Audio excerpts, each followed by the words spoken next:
for? We're trying to do a live stream for our 500th episode.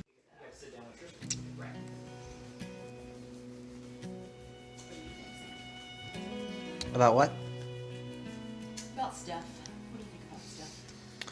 Well, I know you have thoughts on stuff. Sam usually has stuff thoughts. you see, when a boy and a girl really love each other.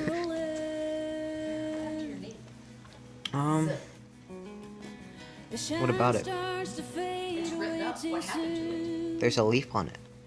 It looked like a scab. Yeah, it did. Alright.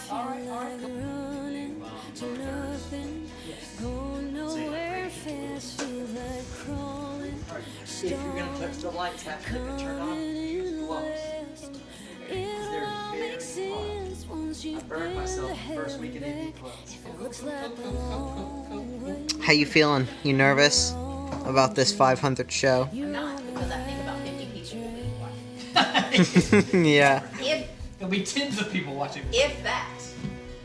I think we'll be lucky to get if we have 50 people watching. Yeah, but like, Because you record it and then people can watch it later. yeah.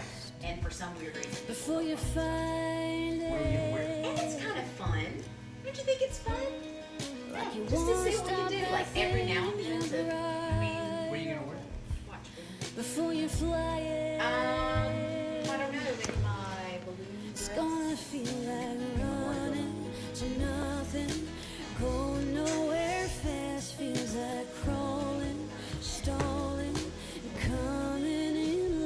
pretty good. Well, I think we just have to think of How about every time we take a break, to get a new chest in? Or Yeah, something like yeah. that?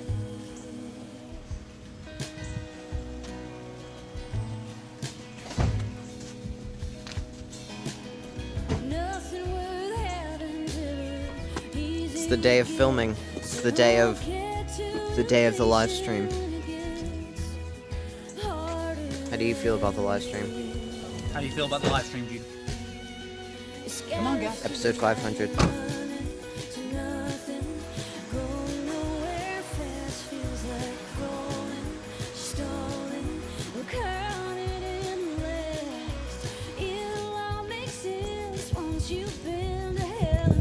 You're not gonna answer? That's fine. No, I hope I did. It's 7:30.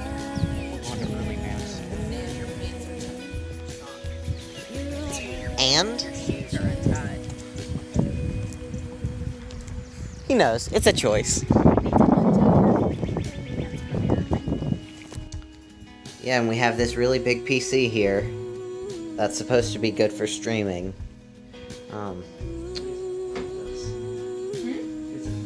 Oh, is that what you did? Yeah.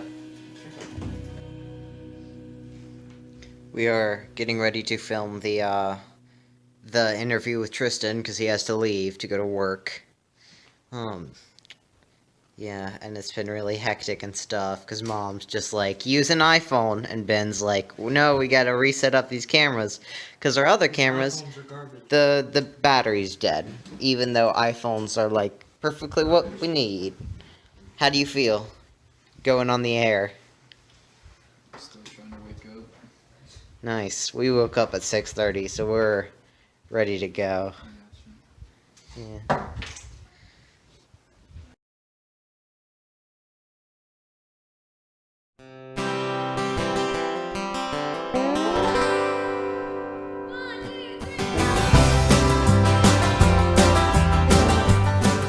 Hello and welcome to the very first episode of Catholic in a Small Town. Is my water bottle there? Yes, I have a water bottle. Look, it's show number 100. Is it open? It's kind of an important show, and I really...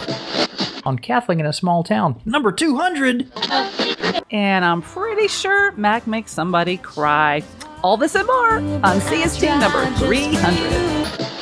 And we're trying to do a live show. All this and more. Stick around, CST number 400.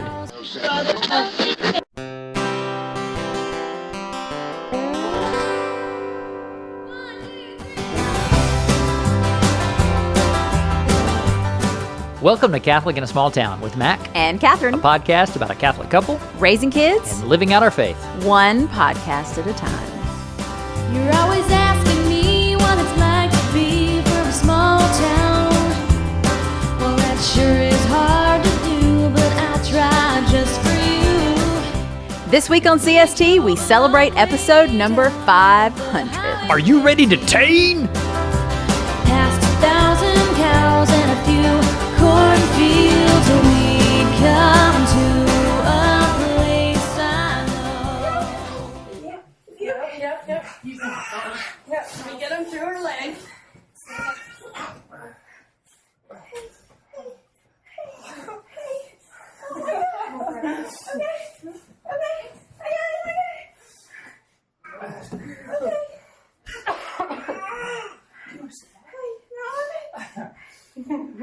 I think it's a redhead. I think you got another redhead. It's okay, redhead. Oh, okay. Oh, my darling. Oh, my darling. You guys can come in. You can come in. Oh, my gosh. How in the world does anybody do that?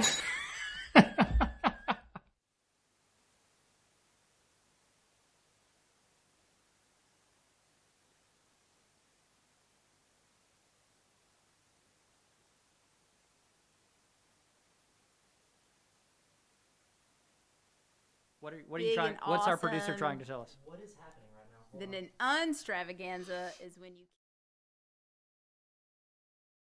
We don't even know right now if anyone can hear us. Now they can hear you. Can they hear us? All right, so welcome to Catholic in a Small Town, the 500th episode. I don't even know what's happening. You know how we've done shows in the past where like we'll do the whole show, we'll be super on, everything's awesome, and then we'll get to the end of the show and Mac will come back to me later and go, we didn't record it. We didn't record any of that. So, for the sake of our listeners, the because people who are listening to the podcast, instead of the tens of people who are watching us right now, we love you guys. for the sake of the listeners, if things are weird, it's because we're trying to do something rather different. This is our 500th episode, so We wanted to do something special. we're trying to do a live video feed, and we're trying to have on some guests, and we're trying to play voice feedback, and it's required an awful lot of sort of technical stuff that is just beyond the event horizon of what we normally do. Mostly by Ben, Mostly by Ben, yes. who has not slept or eaten in like 24 hours and worked yesterday. So props to Ben. Let us just go ahead. So we give him all credit and all blame for everything, everything that's happened so far. So anyway, hello, Catherine. Hi. You're looking lovely as always. Thank you very much. So again, welcome. And things are going to be a little different, obviously. Like you're about to hear some voicemail. Ben, roll that voicemail, please. The word unblowupable is thrown around these days, but I think I can say with confidence. Okay, that shows you what could potentially happen. Hi, Catherine and Mac. This is Lisa from Colorado, and I am ready to tain. I have been listening to your show for at least 5 years, maybe longer. Congratulations on your quincentenary podcast, a momentous accomplishment.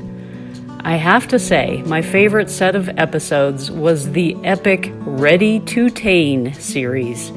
I had written in to ask about your gladiator bumper, since I couldn't make out what was being said. It took on a life of its own. I got such a kick out of Mac getting such a kick out of it. Other people wrote in quoting it, and I even saw Angela Ciolana's tweet about 6 months later, and she used hashtag #ReadyToTain. Such a proud era of my life. Here's to the next quincentenary podcasts, onward to your millenary podcast. God bless you and your family. Hi, Mac and Catherine. This is Daniel Smukowski from Chicago and from SpecialChronicles.com. And I just wanted to congratulate both of you on your 500th episode of CST. It's big milestone, and I've been listening to your show for a while now. I believe since 2009, maybe 2010, and it's been a joy listening to you share your adventures and share your stories with your family and all the various segments that you have, including especially enjoy the reviews that you've been given on the various movies and TV shows that you guys have been watching. So just wanted to congratulate you on your 500th episode, and keep up the great work with your show. And one final note was to say to you, Mac, I've been enjoying your book, Clueless and Gary. It's been very entertaining and informative to read as well. So I recommend to others to get your book as well. So once again, congratulations to you, Mac and Katherine, on your 500th episode of Catholic in a Small Town. Thanks. Take care and God bless. So thank you, Daniel and Lisa. We really appreciate the voicemail. You guys are so kind. Yes, we've been like, when we first put out the tweet that and the podcast that we were going to do the 500th episode, and we asked for voicemail, like crickets. And then Crickets actually sent us voicemail. We would get these audio files that just sounded like a summer night here in Georgia. It's crazy. We'll talk about that in a second. But then, like yesterday, we got like 10 audio files. It was awesome. It was great. And so we have those to play through the whole show, which is very exciting. But it's summertime. It is summertime, and I'm in the throes of it, which means every summer I talk about this sort of, I know this is total like first world white person problem. Well, we talked a little bit last week about like learning to live with each other again. Right. But this is different. But I have to learn to live with me during the summer. Usually I don't. Now you know how I feel all the time. I don't get to do that. I'm using air quotes. What happens is I wake up realizing that I have nothing to do that day and become a vacuous knot. And so I really, really need stuff to do. Thankfully, Jude's swim team is providing me a way to get out of the house at least 3 times a week. You Apparently, love that. I'm the only person that can take him to swim team. Well, you were last week because I worked 45 hours. Mm-hmm. And then the Willets have been kind enough to provide me a project that I don't just have to do one time. I get to do multiple times. So I've got that going for me too. No, in all seriousness, that project is keeping me from drinking too much over the summertime because or causing him to drink too much. It's really a fine balance. It depends on earlier or later in the day. Earlier, it's keeping me from. Later in the day, it's causing more of. And it's causing more fires in our neighborhood. Well, here's what's crazy to me about this table. Because I'm just burning different versions. What's crazy about this whole table situation is that you made that table that's in our dining room in like 4 days. Yeah. I had a hard deadline, and I didn't know what I was doing, and it was of a particular design, and it's almost like the knowledge, as my knowledge has increased, the danger has increased. So like I keep realizing, I've got to do it this way. I've got to do it that way. So like when you said when Greg and Jennifer were like, we need a table, and I was like, well, Mac made that one in like 4 days. This will be no problem. Mac, make those guys a table. 6 months later. 6 months later, Mac's like, I hate this table. Well, okay. Okay, to my credit, I made that table over Thanksgiving break. So I wasn't working, right?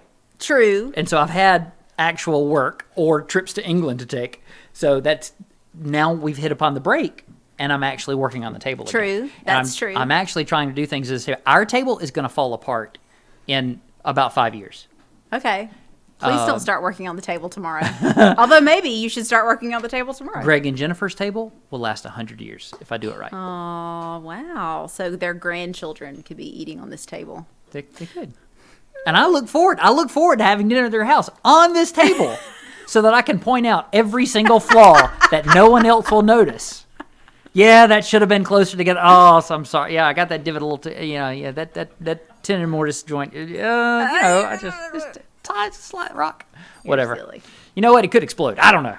I might put a bomb in there. Okay, so in other happenings, this is very exciting. This has nothing to do with our 500th episode, but it does have to do with just social media and the way the world has changed in the last 13 years since we started the show, which is a bit of a conservative YouTube kind of shakedown this week, which was kind of interesting to watch. So, and it got, like I told you earlier in the week, I said, on the one hand, this is kind of like, YouTube is, you feel to a certain extent like they're sort of being unfair to particular conservative YouTubers, especially political conservative YouTubers. And on the other hand, you could see the glee on the faces of people whose lives are in front of the media. So it's kind of like news broadcasters who, like, when 9/11 happened, they're like, this is it. Finally, something to report. This is the moment. This is my moment. This is my miracle. Kind of like me. This reinforces my worldview of what's happening right now. Like the clip at the beginning of our show, where it was the clip where I was literally delivering Jude as you were listening to that clip. That is the moment of his birth. And at the end of that, you're like, yes, I did it. This is me. This is everything. And you kind of get this feeling that this is the moment that, like, Steven Crowder and Ben Shapiro, is kind of what they live for a little bit, to like spend 4 or 5 days exhausted and just trolling Twitter and having a good time. Okay, so for those of you that don't know, it really doesn't matter. If you really care, you can go and look up like Steven Crowder, Carlos Maza, YouTube war or Twitter war or whatever. But it does kind of speak to the climate that's happening and some kind of interesting things that are going on in terms of, I feel like conservatives I think we're getting our feet under us. I think conservatives are finding that we're not alone in the world. And that even though we don't feel like we have a voice on Netflix or on CNN or whatever, that there are a lot of us out there. There are more out there than they want to say. And one of the things Steven Crowder said on his show was 50% of America is conservative. That doesn't mean that we should silence the other 50%, but it does mean that the 50% that we're a part of should get a voice. Mm-hmm. And so it was really fun to sort of be on this side of it and be watching that and realize that we've kind of had that for the last 13 years. We've had a voice. We've had a voice, and it's a very small section of that, but it is, I feel like in our own way, we don't shy away from what we believe. We don't try to not be real about this is who we are, this is what we believe. And I think when enough of us do that, it gives other people the right. Well, they're saying what they believe. I believe that too, and to have the strength and the courage to do that is part of what we're doing here. So anyway, I thought it was interesting. My perspective on the whole thing has been interesting because I tend to listen to NPR a little bit in the morning, but then podcast the rest of the day until my wife comes home. And then I hear about what has set the Twitterverse ablaze for about 15 minutes. And the next 24 hours, I will hear where she got all her opinions from because I'll have a chance to listen to Ben Shapiro. And I'll think, oh, that's word. Katherine said that word for word. So I do copy down. I like practice. So I listen to Ben and I stand in front of the mirror and I practice what he said. And then this I really listen smug, to it again. snarky, fast talker.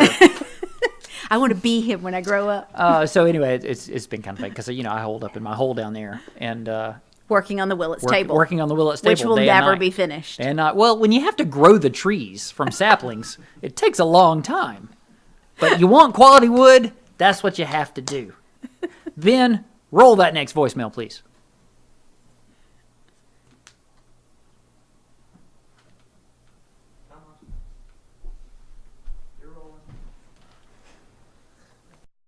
Hi, this is Carl from Colorado. I just wanted to thank you guys and congratulate you on this 500 episode. That's absolutely fantastic, and I wish you many more in the future. The things that Remember have the really stuck with me the most voicemails over the are years after the bumpers. have been the ones this where isn't the one that you were Ben- going through some No, emotional just remember times, that. I whether just it wanna was keep a with general idea of what's pregnancies and new children, It's much better to or have an accurate idea the what's moving challenges with your parents, things like that. Those are the ones that really are the test of who we are in our faith and what we want to be in our life. So congratulations. I wish you a wonderful summer. Thanks. Hey Mac and Katherine, it's Jacob from a small town up in Minnesota. I've been meaning to write in or call in for a long time, but unfortunately life always seems to get in the way.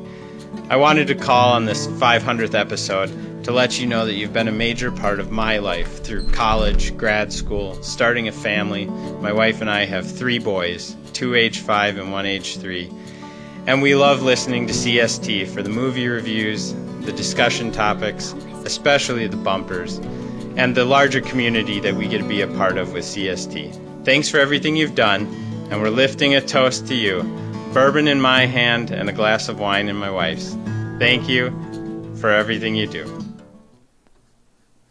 All right, so our wonderful producer and director of the show, Ben, he's been working on this all day long. He's been working in AV for a couple of years now at North Forsyth High School, and for the first couple of breaks of the show, he did a really good job of giving us a countdown, like 5, 4, 3, 2, and then he points at us when it's time for us to go.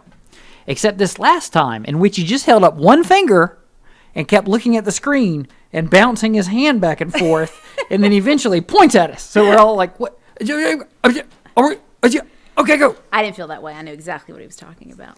Katherine, we have in the studio an amazing guest with us. We have our not 10, The 9. kid you just heard being born. Yeah, that's right. This is the second time he's on the show, right? Speaking of that, let's go back to the birthing thing. We thought the birthing audio was going to come later in the show, so things were a little thrown off. I knew it was there, but one of our you'll hear some voice feedback later from one of our listeners, who that was her favorite. That was like her favorite CST It's a couple moment. of people that thought that. So Yeah. anyway, the Certainly kid who was born in that segment is with us here. Jude, good afternoon. This is the time in which you respond. speak, Yes. okay? Good afternoon to can you, look good at the sir. camera if you want to, or you can look at us either Okay. way. I don't. Hey, know buddy. this there. Hey. Hello. How's it going? Good. So we wanted to ask you just a few questions, short little interview. I'm glad we threw this on you. What are we going to ask him today? Well, you have lived with us doing this your entire life. No. Yes, you have. I was adopted when I was 5, obviously. Do you guys remember that? This is going to be a long 5 minutes, folks. All right, so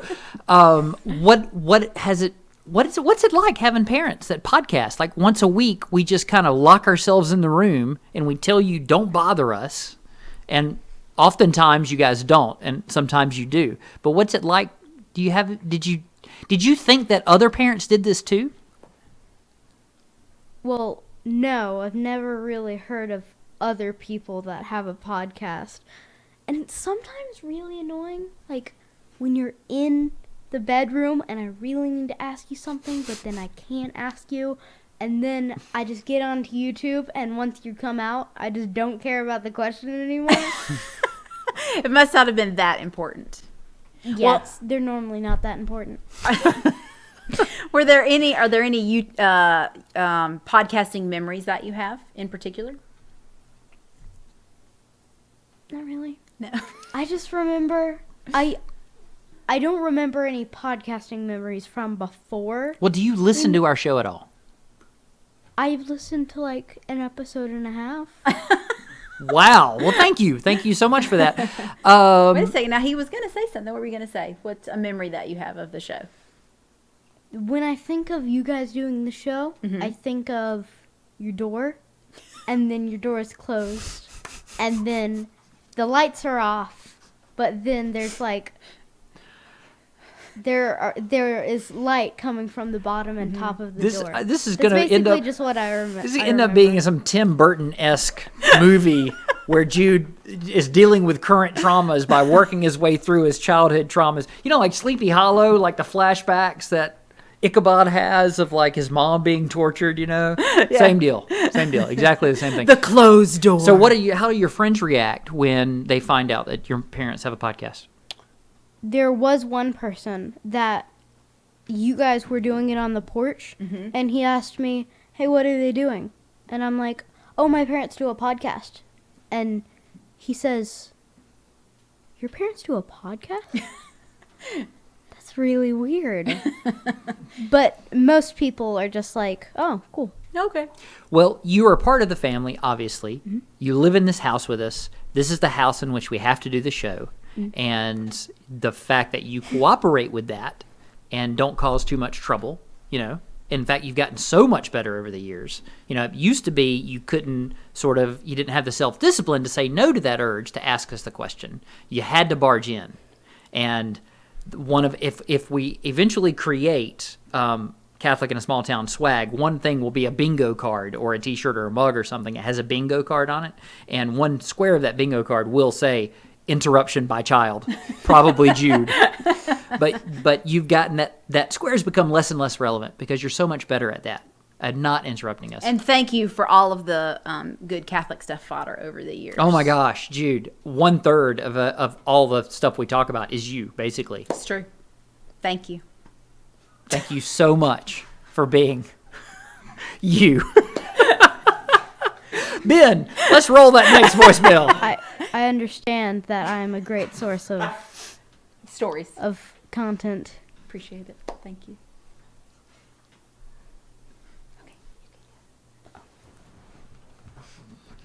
Are you not entertained? Are you not entertained? Well, everyone knows Custer died at Little Bighorn. What this book presupposes is, maybe he didn't?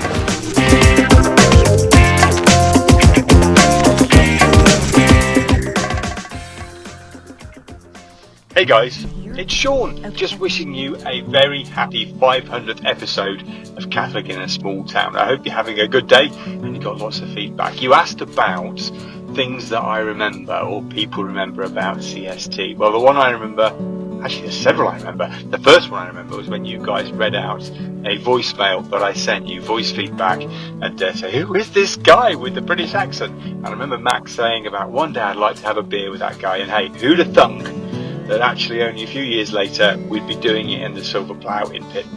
And I just want to say thank you for all the support you guys have given as I started out podcasting on your shirt tails. Shirt tails? Yeah, that'll do. Shirt tails. And how great it was from listening to you guys, these strange people from the southern US, and getting to know them long distance and eventually getting to have a beer with them in the Silver Plough and have them visit us in the UK. It has been a delight to know you guys, and here's the next 500. Take care. God bless. Bye-bye. Oh, and P.S. Hi to Greg and Jennifer. Thank you guys too for all the support you've given, and I hope you are all having a great day. Take care.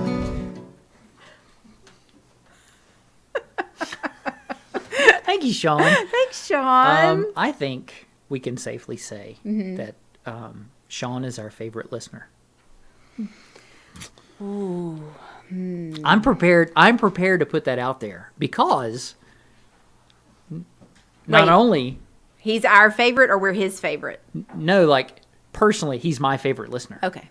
All you other listeners, I'm not saying you're crap, but Sean's pretty awesome. Well, you know how like you have like a favorite and then you got like real favorite. Like, yeah. Yeah. They're the people you tell everybody are your favorite. Sean's like the next level of listener because not only he lives in England and we could go to his and stay in his house. Because we're Anglophiles. And have we stayed in anybody else's home? No. Listener wise? No. I mean, Greg and Jennifer don't count. Because that's the other way. That's the other way around. The other way around, which is my next point. But let me get done. See, singing them the staying praises in our house is very much like us staying in. Okay, so because Sean, one, has a fantastic voice. All right. We've known this from the beginning. And I tried to find that first voicemail, and I couldn't. And he loves us, right? He seems to. And he's had us in his home. We have had a pint with him at the Silver Plow in the delightful village of Pitton. The question is, would you love him if you weren't British? I don't know. You throw out the British stuff, and he's pretty annoying. He's the only podcast that I have to listen to at 0.75 speed. Oh, because he talks faster than Ben Shapiro. Just kidding. He's Sean, awesome. we love you. His Thank show, you so I wouldn't much. change a thing about his show. So wonderful. It's great, and it was a complete. You've heard us talk about how amazing it was to spend some time with you guys, and you guys were so gracious and so welcoming, and it is a wonderful thing for us to spark your interest in podcasting and to help you know what is the truth, is that you can do this and you can do a great job at it. It is the same kind of thing that was done for us by the Willets, where we saw their show or we heard their show. I was going to say, there was no seeing. And I thought, I could do some of that, and they helped us through it, and they mentored us, and they provided stuff and information and knowledge, and then that blossomed into genuine friendship, and that's what we have with Sean too, genuine friendship. Well, yeah, and yes, absolutely. He's so much better than Greg. I can't count the ways. So this is entertainment. I was going to say, well, Sean's show is entertaining, so it counts, right? That's right. The other things that are entertaining and are also British is an Amazon original series, which we talked about last week briefly. Called Good Omens, and we have now finished it. No orgies in the whole show. It's fantastic. There was some sex, but it wasn't sexy sex. It was cute, playful, super fun sex. Wouldn't you say that? I don't know what to say. You're putting me on the spot. Well, there is a sex scene in the show. Yeah, but it's it not. shows absolutely it's not nothing. It's not Game of Thrones, you know. Although the people are not married, it is done in such a funny, fun way. It's true that you don't feel scandalized by it, and there's lots of sort of narrative devices going on to make that happen. It's true, and so that what we describe about that particular kind of scene is indicative of the whole show as a whole, the whole show as a whole. So it is very fun and very clever. Well, I think what we talked about last week was it is obviously a story of heaven and hell fighting one another, so that because it's so off the rails wrong, you're like, I'm not offended because this is not what we believe, in any way, shape, or form. And you get to watch David Tennant being kind of silly. And he's got this swagger. He's got this weird swagger thing. And so the relationship between the two of them, I think, really does carry the show and is very well. The character of Adam, the little boy, I thought he was great, that actor. I loved him as that role. I thought he was cute.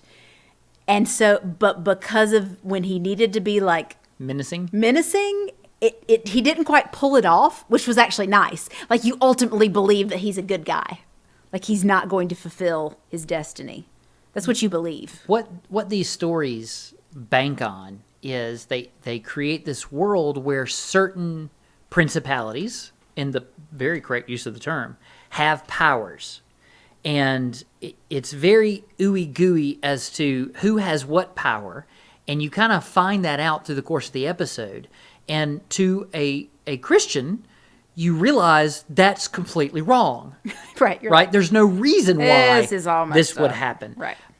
And so you kind of have to put that off to the side and just say, this is not going to be accurate, but it's a very non-offensive accurate. And so it's fun. The last episode or two really does play like an episode of Doctor Who to me. From the not quite there special effects to the very fast turnarounds and logic, so I don't know if it's worth people's time. It's not. It just depends on whether or not you like David. If you like David Tennant, I think it's worth the watch. You will get your Tennant fix. Yeah, and I think it's an enjoyable watch. And it's not harmful. How about that? Yeah, it didn't feel that way. Now, if you have children that are very sensitive about things like this, I would hesitate to let kids under 13 watch it. You know what? Wait. That's a no. You can't finish your thought. It's kind of a problem with this show because it can't really decide what it wants to be. There are very kid-like scenes. Like there's a scene involving a flaming sword near the end that I swear they cut out some grisly stuff from that scene. I know, but my point is not To about make it a kid's show. It's not about that. It's not about the violence or lack thereof. I'm talking about from a theology perspective. Mm-hmm. You have teens and up that can watch the show, understand, right, that it's farcical and that it doesn't really speak to anything that we believe. And then you have kids that are like 7, 8, 9 years old that are going to watch this and go, wait a second, is that really the way demons are? Is that really the way angels are? Is that really what God is about? Is God a woman?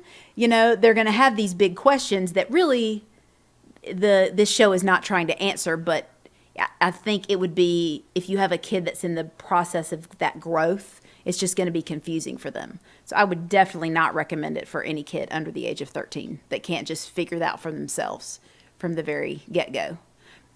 It's Neil Gaiman, and I actually have enjoyed his stuff. Mm-hmm. It's definitely it's agnostic at best, mostly humanistic, I think. It's more about humanism. I think that's the ultimate story. Well, and the other thing, The ultimate moral of the story. It treats, and there was something else I watched lately that did this. It treats a lot of theological issues like they are algebraic equations. That if you do this, if this is said at this place, then this happens. Yeah. And people of faith know that that's not how faith actually works. Oh, and the forces of good and evil is not a balance. It's, sorry guys, we've already won. Like, we're just waiting for the end, but we've already won. We know the end of the story. So that's not really So that's good part omens. of the theology either. We watched it on Amazon Prime. I don't think it's available anywhere else. Right. You watched something that is available in very few places. You had to watch it on DVD, and it is acceptable for all ages, except no one will find it interesting below the age of about 35? 80. About 80? I'm just kidding. Go ahead. Yes, Gosh, 35. so You're this right. is the best years of our lives. It's it's a post World War II film. It won the Academy Award for Best Picture of the Year, I believe, in 1947. It is written by a guy who was in the war. My understanding is that everyone that was hired for the film were veterans of the war. And it tries to give the perspective. It follows 3 men coming back from war and what it's like for them coming home. One of them is a man who lost both of his hands in the war, and he is a real disabled vet. That man actually did lose his hands in the war, and my understanding is also that it's the first use of an actual disabled person on screen. So an actual disabled actor. No, that's not true. Okay. No, the first use would have been Freaks. I know what you're talking about. So I think this isn't maybe in a major role. Yeah. I know what you're saying, but I think as like a The film was called Freaks. I'm not being pejorative. I know. Okay. Right. Anyway, so it made me cry. You watched the moment when you came in and actually saw there are some really, really touching moments. As a lot of movies from that era, the ending was kind of like, huh? What? And it just ends. It is long. It's like 2 hours and 45 minutes long, so it will take some time. But I have to say, it's well worth the watch. It is a well done, honest, more honest than I was expecting out of something from the 40s. And so I really appreciate it. Great movie. I'm not sure where you can watch it. I happen to own it on DVD, and so that's how I watched it. Ben, how about rolling that next voicemail, please?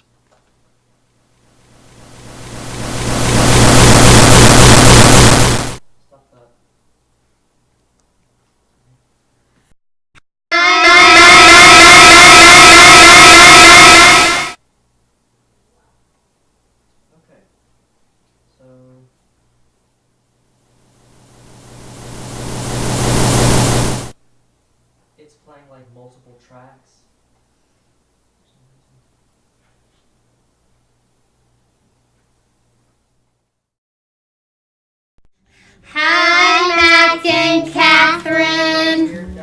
Hi guys, this is Megan from Wichita, Kansas, with my 3 girls. Just wanting to tell you guys congratulations on your 500th episode. I've been listening for about a year and a half now. I'm an RN, I'm a labor and delivery nurse, so Katherine, I can totally relate to a lot of the things that you share on the show when it comes to your work. Mostly I just wanted to thank you guys though for your podcast, for sharing your lives, for just being authentic and real and funny and inspiring. You guys just have an awesome gift, so just thank you for sharing that with everyone. I hope and pray that you guys continue to record, and all the blessings in the world to you and your family. We will keep you in our prayers. Thanks, guys.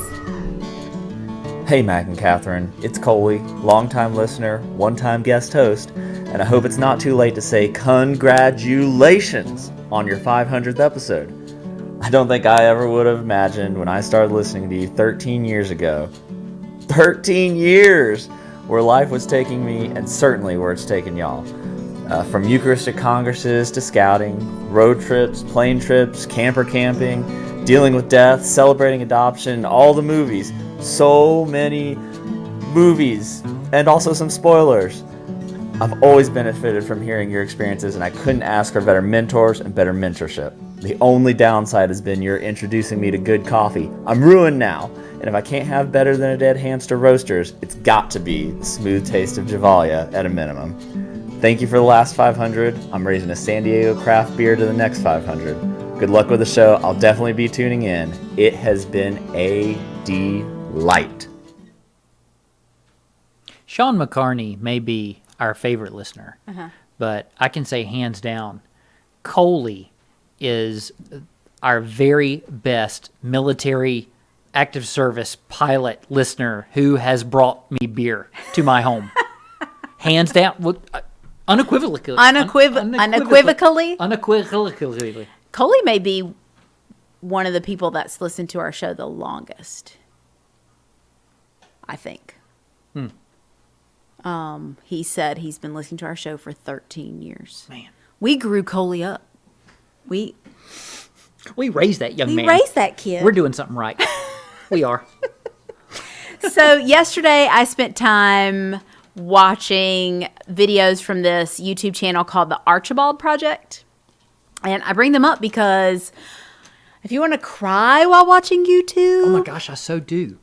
Then go look up the Archibald Project. This is a husband and wife, Whitney, and I can't remember his name, but about 8 years ago, they started a nonprofit organization whose goal is to end the orphan crisis around the world. Now, that is a lofty goal, as there are 140 million orphans around the world. But what they have chosen to do is to try to tell stories. And they have found, and I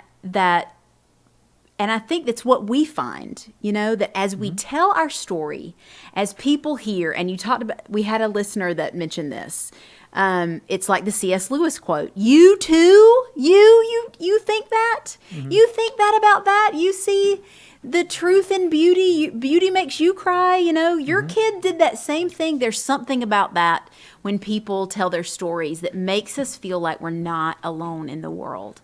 And sometimes somebody tells us a story that says, oh my gosh, that's really happening? That's really going on? I had no idea. Or I can make a change in this way. I can do something different. I can affect a change. And that's what they're trying to do with their they have a podcast, and they have a website, and they have this YouTube channel, and they've been to Sri Lanka, they went to Burkina Faso, they went to China, they've been to Bulgaria, Romania, to see what is happening to orphans in these areas. And let me tell you, it will make you,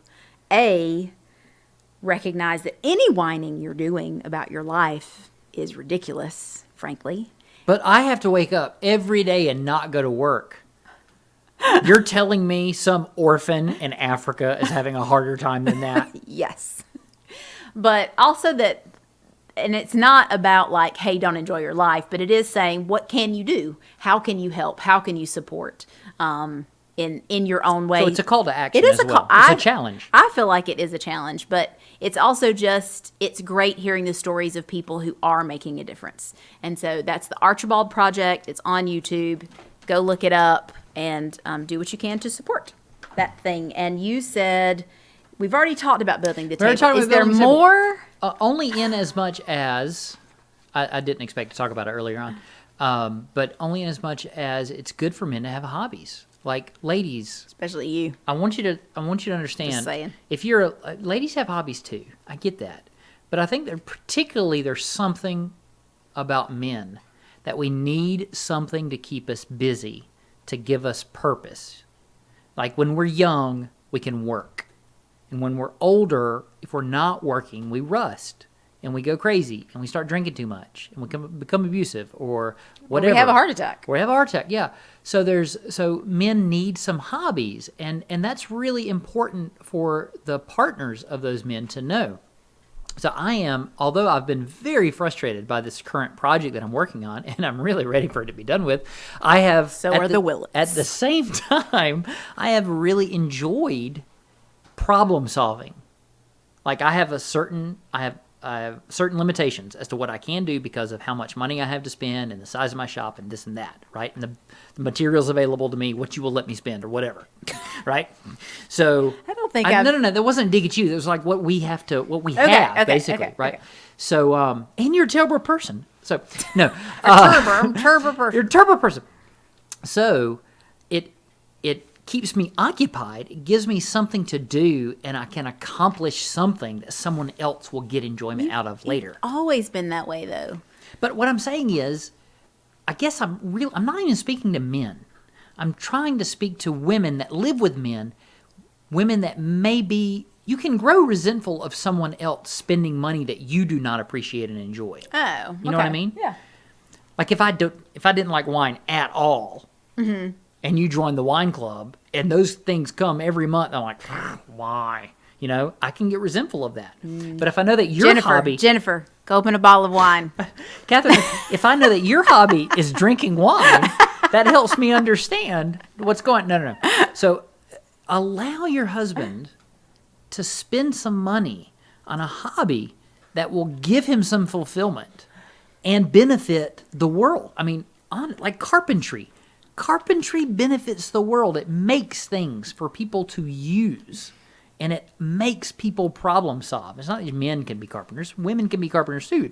If that's your deal, ladies, this is for your husband to help him understand that this is a positive force in the world. Listen, hobbies. I'm a total self-gift, and that is why when we, first moved to Swainsboro, Mm-hmm. and you were like, "Honey, please let me paint the whole house. Please let me, what did you do to the floors? You sanded them? Sanded the floors, and refinished the floors. And I wanted to help.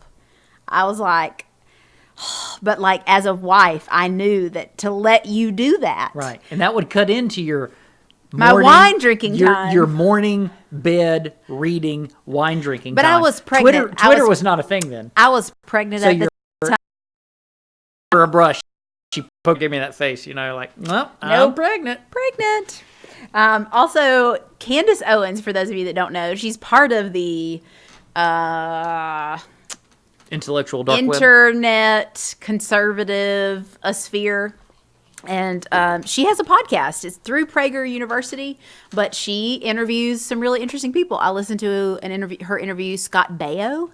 Charles in charge? Who is 58? In charge of my days and my nights? He does not look 58 at all. I mean, like, Charles is looking good. He's not Charles. Scott Baio is looking good. But anyway, apparently He's blah, blah, blah. He's blah, blah, blah. Forgot about that. Anyway, he's a conservative, has been a Republican. He, campaigned for Reagan in the 80s. He's totally Catholic. Did you see? He's wearing medals around his neck. I saw the medals. I didn't want to say anything. Team Catholic! Anyway, it was a really interesting interview. She interviewed Roseanne Barr about the whole situation last year. Not a big fan. What happened with her.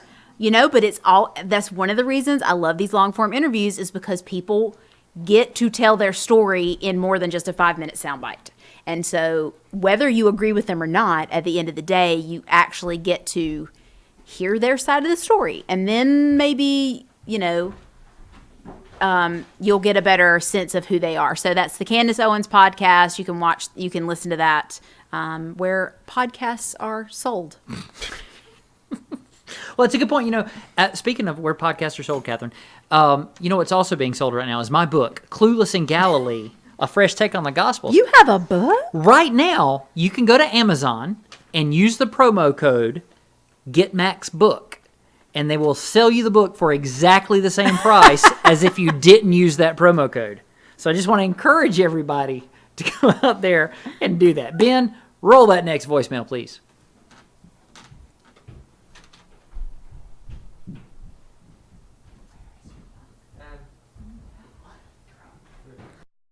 Hello, Mac and Catherine. You asked for voice feedback, and here it is. Congratulations on your 500th episode. This is Gisela from Yonkers. I'm your most recent patron and also one of your oldest listeners. I've been with you guys since year one, and I've listened to every single episode of Catholic in a Small Town. I love your show because it feels like hanging out with friends. And there are some aspects of your lives that are very similar to mine, while others are radically different. I'm the same age as both Mac and Catherine. Like Mac, I'm also a school library media specialist. I teach in a pre-K 3 through 8th grade Catholic school in the South Bronx. But for most of the years during which I've been listening to you bring up your family, I was listening as a fascinated, child-free person. And then after 10 and a half years of marriage, when I was 37, about to be 38, God decided to send me a surprise. The surprise's name is Simon, and he's 4 years old now. So even though I'm the same age as the two of you, I'm in a totally different life phase in terms of parenting. But listening to you guys and to Greg and Jennifer all talk about raising your boys has been really helpful in learning what's down the road for me.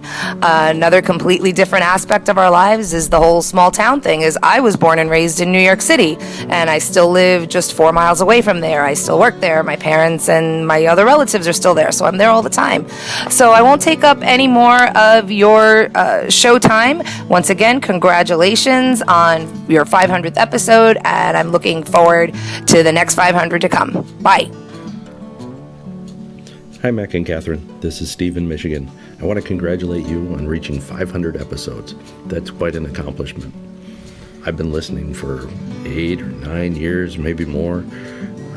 One of the earliest episodes that I remember hearing is the one that included your review of the Star Trek movie. Not the one from the 70s, the new ones.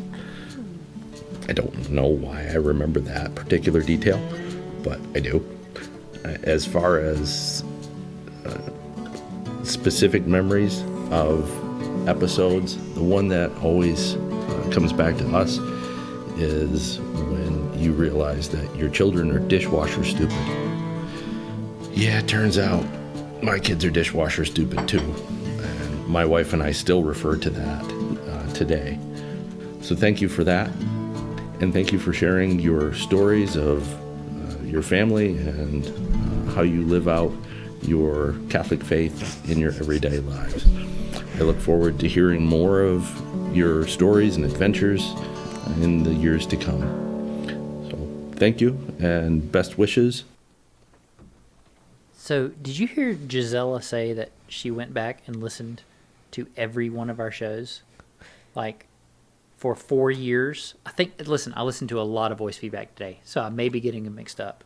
But she said, and we can't currently hear the voice feedback because of our setup, but for about 4 hours a day, she listened to us until she called up.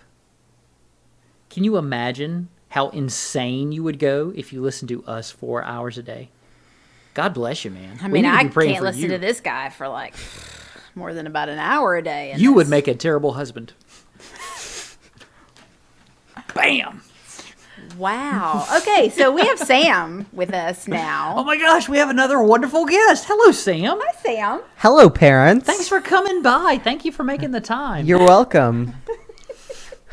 So we started this podcast when you were 11 months old. So, do you remember that? Do you remember us starting the podcast? People are talking to you off camera. Yeah, for our podcast listeners that are wondering why this is so awkward right now. There's people over there. Yes. Yeah. So focus on right here, Sam. Okay, so You were 11 months old. Do you remember Yes. anything from that time? Yeah. Do you have any podcast memories? Favorite podcast memories? Probably just when the OK Catholics people just came and had dinner with us. That's You're talking about basically, Billy and Becky. Yes. Yeah. I can never remember Becky's name, and I don't want to just say Billy, so I just say The OK Catholics people. What about that experience? It was quite strange talking to people who think of my parents as celebrities. That was quite weird. I also thought it was quite strange to talk to people who thought your parents were celebrities. Well, what I enjoyed about that evening, which I think was kind of like it was almost like a paradigm shift a little bit, was we had people come to our house who were great, who on the one hand brought bourbon for Mac. He was very excited about that. Mm-hmm. Thank you, Billy, for that. But who also held conversations with you guys, with you and with Ben, and with Jude to a certain extent, and were equally at home with sort of both ends of the age spectrum in our house, because they are younger and are very much on YouTube and understand that world. Mm-hmm. And Billy works with youth. And Billy works with youth and understands that world, but also, so it was, and you guys, I know we kind of put you at the kids' table, but then it didn't take very long for all the kids to migrate to the adults' table in just in the best way, and we ended up on the back porch, hanging out on the porch, just hanging out. And you know, from what we heard from them, it was very much like listening to the show. Yes. You know what I mean? Right. So it was, and it's less like a celebrity fan relationship after about 5 minutes when, you know, Billy could calm down a little bit. And he had wet himself, but he went and cleaned up from that. I'm totally kidding, Billy. You were super cool from moment one. But it wasn't a weird situation. Yes. It was, they came over and they were like friends immediately. Yeah. And that was absolutely And wonderful. like the same way with Coley, and the same way with Sean, and shoot, the same way with the Willits. The first time we met them and had dinner, I mean, it was like, I know you. I know you. I listen to your podcast. But from the perspective of a dad who wants his children to be proud of him, it is always great for you to see other people that appreciate what we do. I mean, the other night, and this is the stupidest example of this that I could possibly think phenomenon. of, but like the other night at trivia, Sam decided to go with me to trivia night. Well, after trivia, this guy gave me a big tip, and then he wanted to take a picture with me. Like, he and his whole family Sam took the picture for them. Yeah.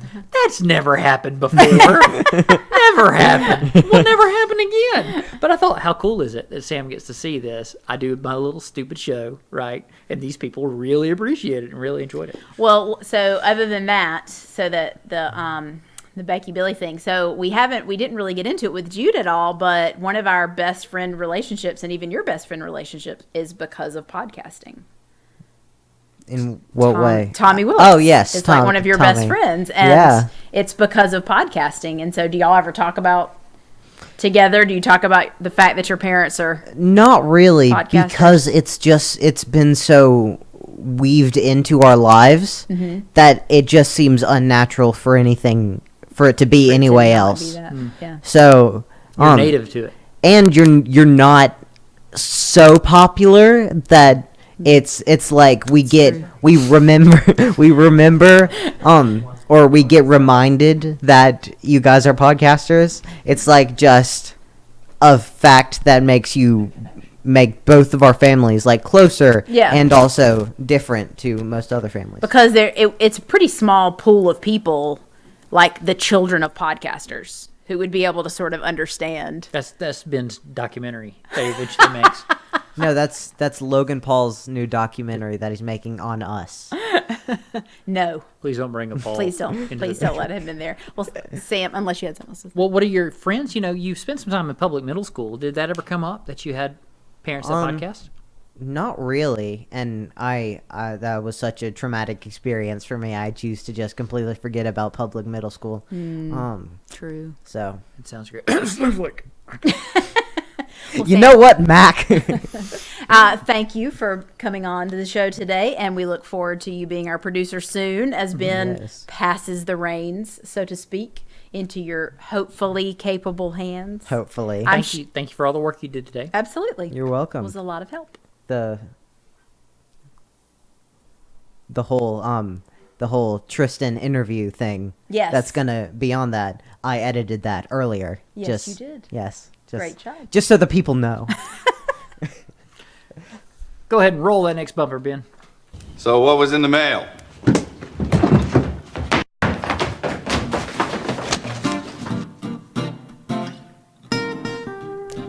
Hi, Mac and Catherine. This is Jan in Fayetteville, Georgia. Just wanted to send some audio feedback to congratulate you guys on reaching a milestone 500 episodes. I've been listening to y'all for such a long time. I remember it not taking me too long to catch up on missed episodes. And I think it was a Atlanta Eucharistic Congress a long time ago. I met you guys and the Willets and Father Roderick, and maybe some of us met for the first time then. But I do remember eventually catching up on podcast, and I had an Apple iPod that I don't use anymore. But thank you guys for your dedication, and I just love listening to the way you guys talk with each other and share your family and your faith journey. And I'm from Georgia, and I feel like I'm talking to family when I listen to you guys, or I listen, you talk. So anyway, hopefully I'll see you at the Eucharistic Congress this year. Take care. Bye.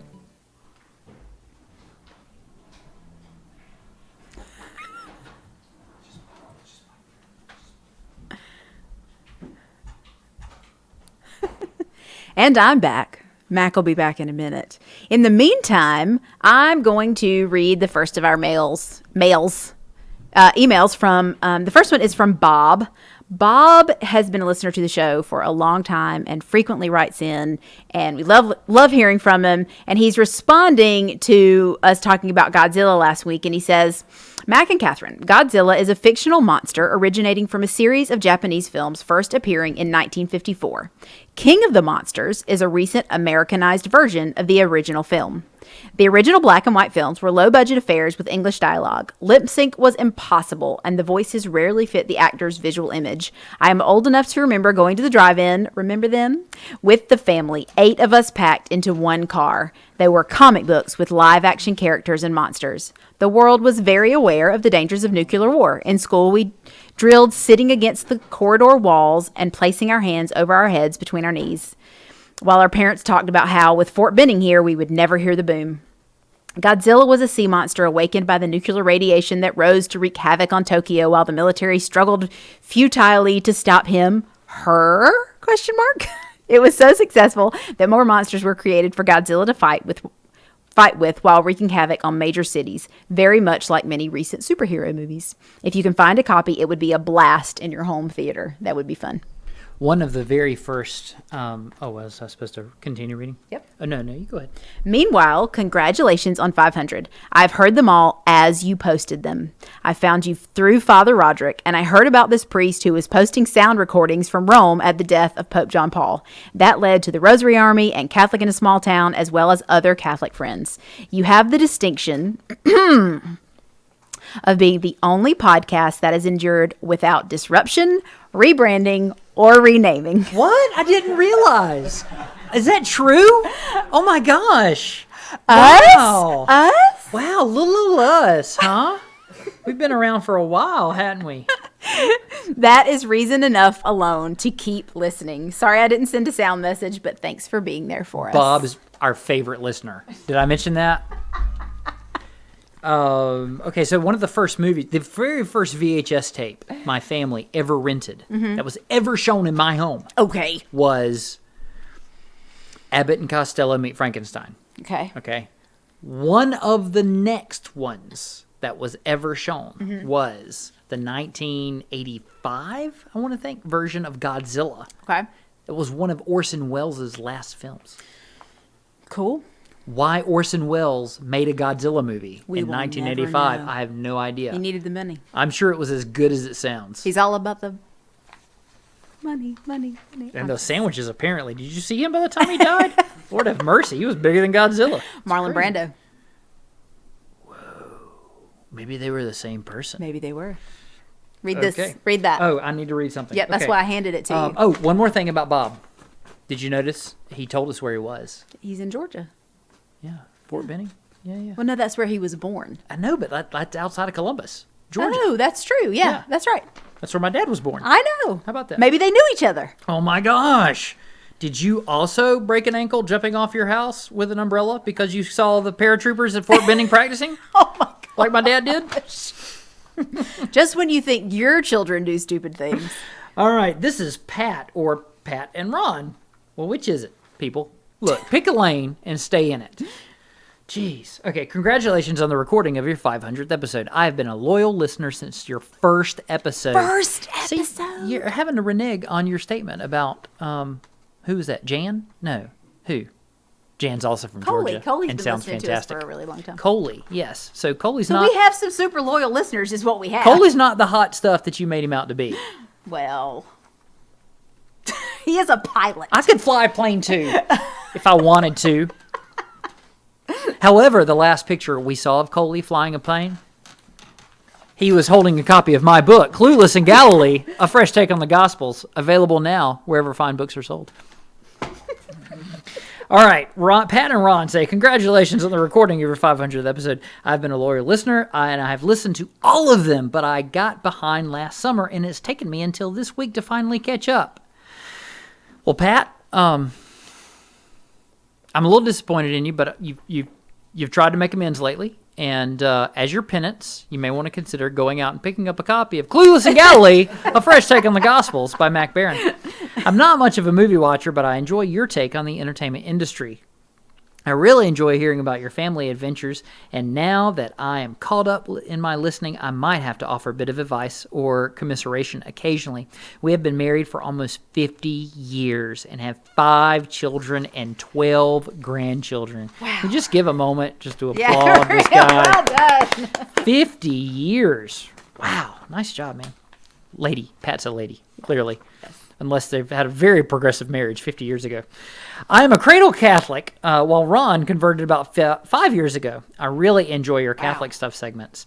I appreciate your adherence to the magisterium in a Catholic world that often ignores it. Wow, man, y'all were unequally yoked for a long time. I bet that was quite a moment. You know, can you imagine? I can't imagine.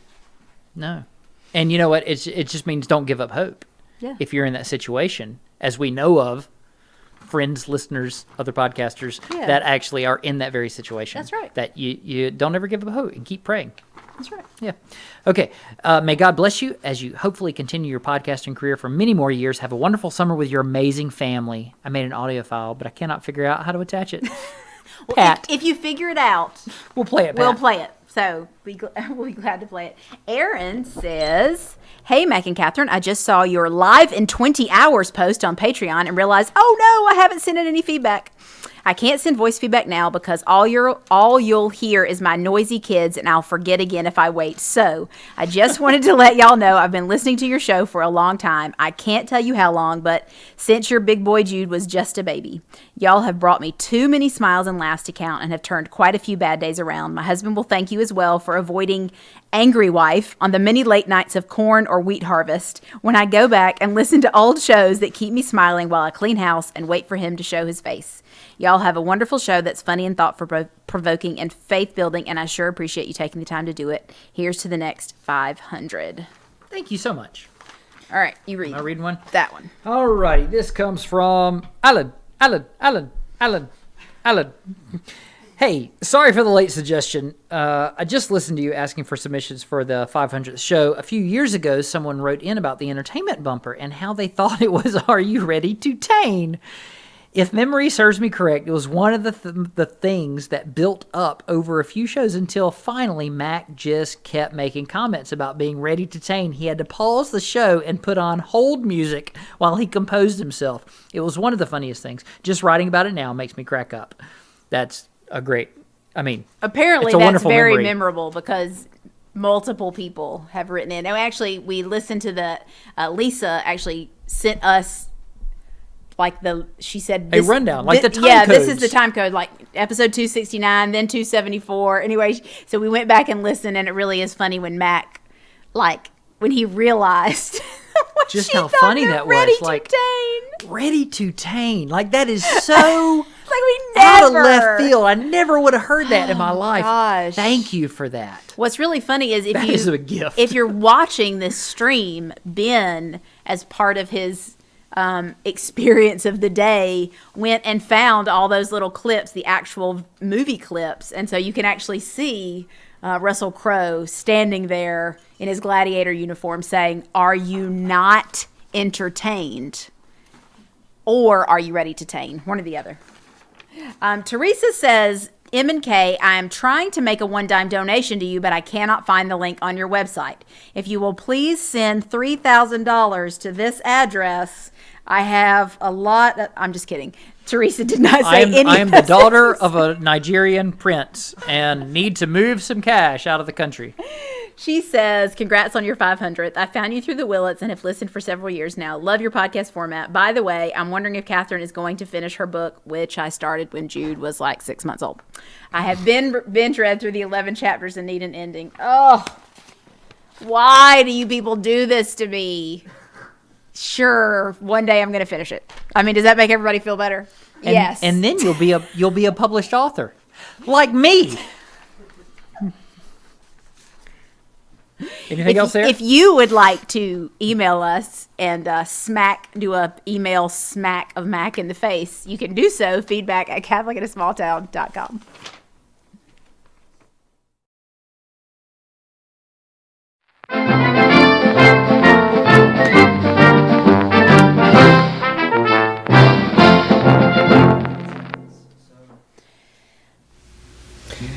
Hey, Mac and Catherine. It's Matt and Kim from Florida. Once again, not in Florida. Nope. We are in Belgium. So what are we supposed to give them feedback about? What we like about the show or our favorite episode.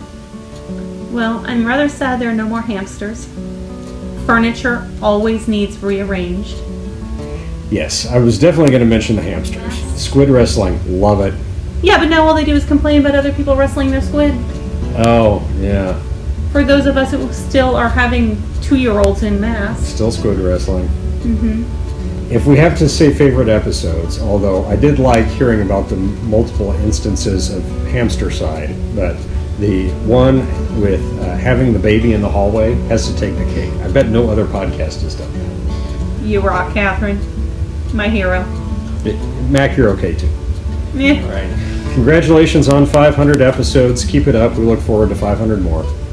Thanks for all the entertainment over the years, from the beginning.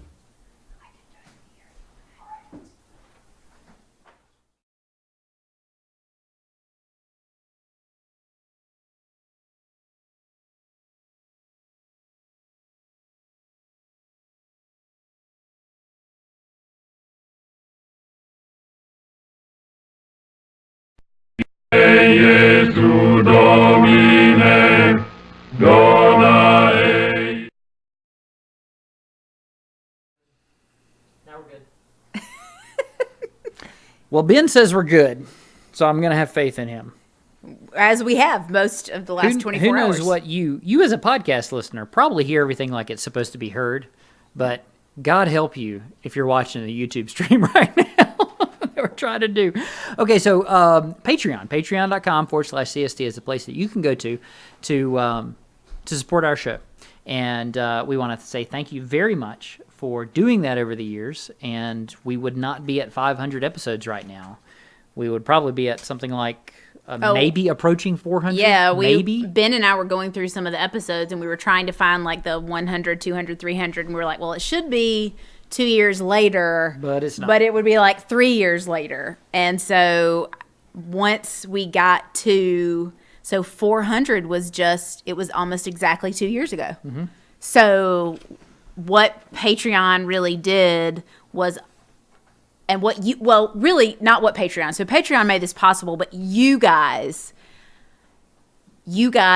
said to us, this is important. And so it's important to you, and it stopped taking just money and time away from our family without, being a return. And there's something about that. There is really something about that. And it really has allowed us, to upgrade equipment over the years, to pay for the costs of running the show, which there are, it has made it possible for us to give Ben a job. Basically, it was Ben's first job was producing our show.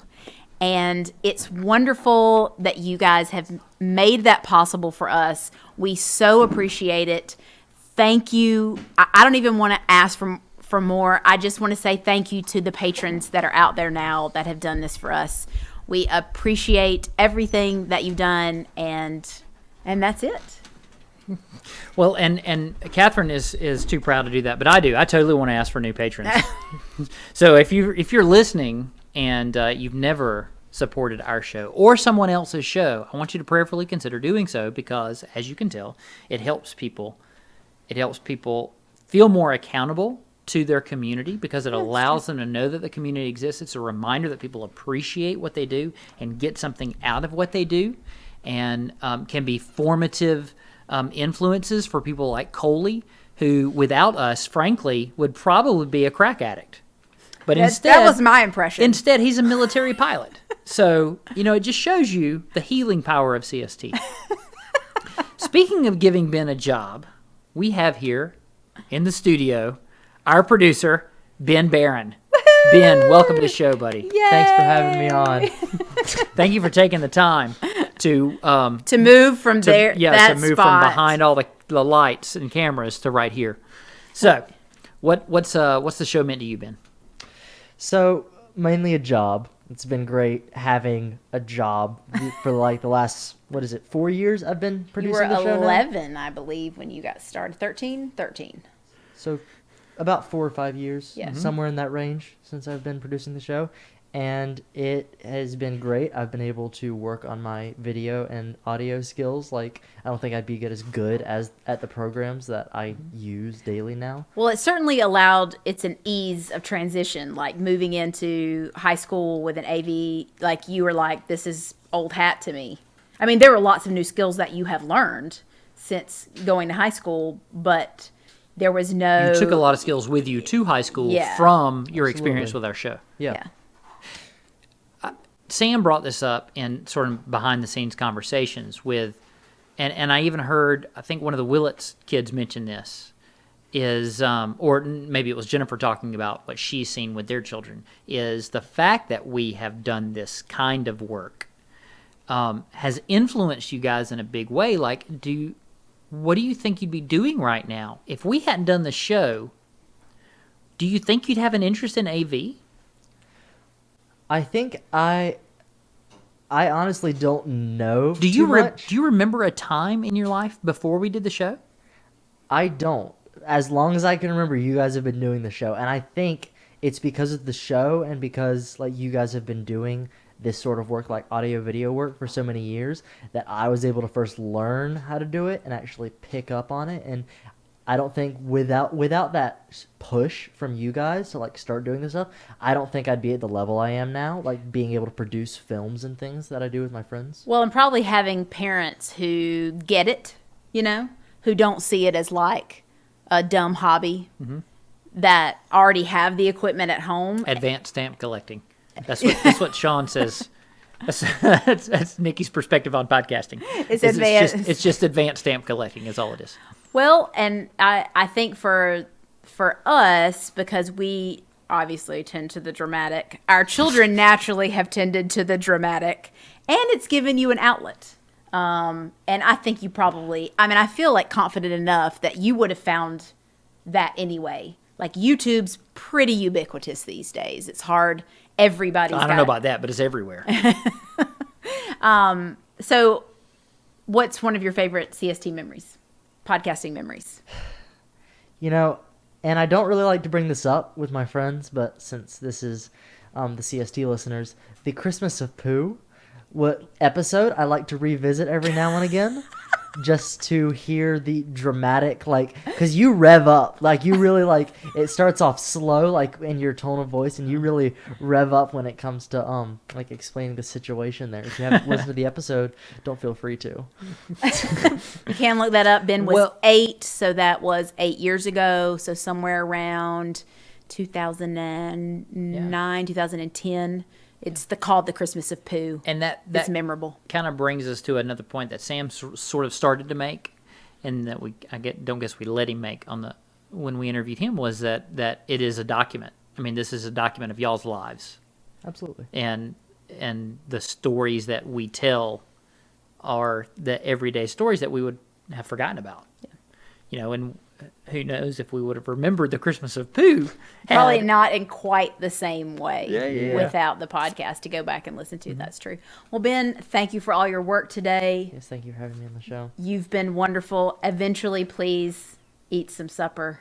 Yes. We will order pizza later. Yes. All right, let's roll that next voicemail, please. 1 second. I'd like to quickly just go ahead and say thank you for bearing with me. I'm still this is a very new set that I'm dealing with, so I'm not super used to what I'm doing here. Thanks for bearing with me. Ben, you've done great. Thank you. You've been wonderful. All right, thanks for having me. Calm under pressure is what I call him. He really is. You gotta give him that. Yeah. He had a couple of parents that were getting a little anxious there for a few minutes, and he completely kept his cool. And Katherine, this is Marie from Germany, the one who takes her son on strolls to IKEA. Congrats on your 500th episode. I discovered your podcast about 2 years ago and I totally fell in love with it. I started listening from episode 1, and from then on, you guys were talking to me for 4 hours a day, minimum, until I was caught up. And when I was so sad because I felt withdrawal from you guys' voices because I had listened to all the previous content already. My favorite episode is the one during which Jude was born, and when you talked about how Katherine likes to sleep and read on the weekends and Mac always needs a plan for the day, and that totally cracked me up because it's the same here. Anyway, congratulations and keep up the good work. Take care. Bye. Hi, Mac and Katherine. This is Philip from London. Many congratulations on your 500th show.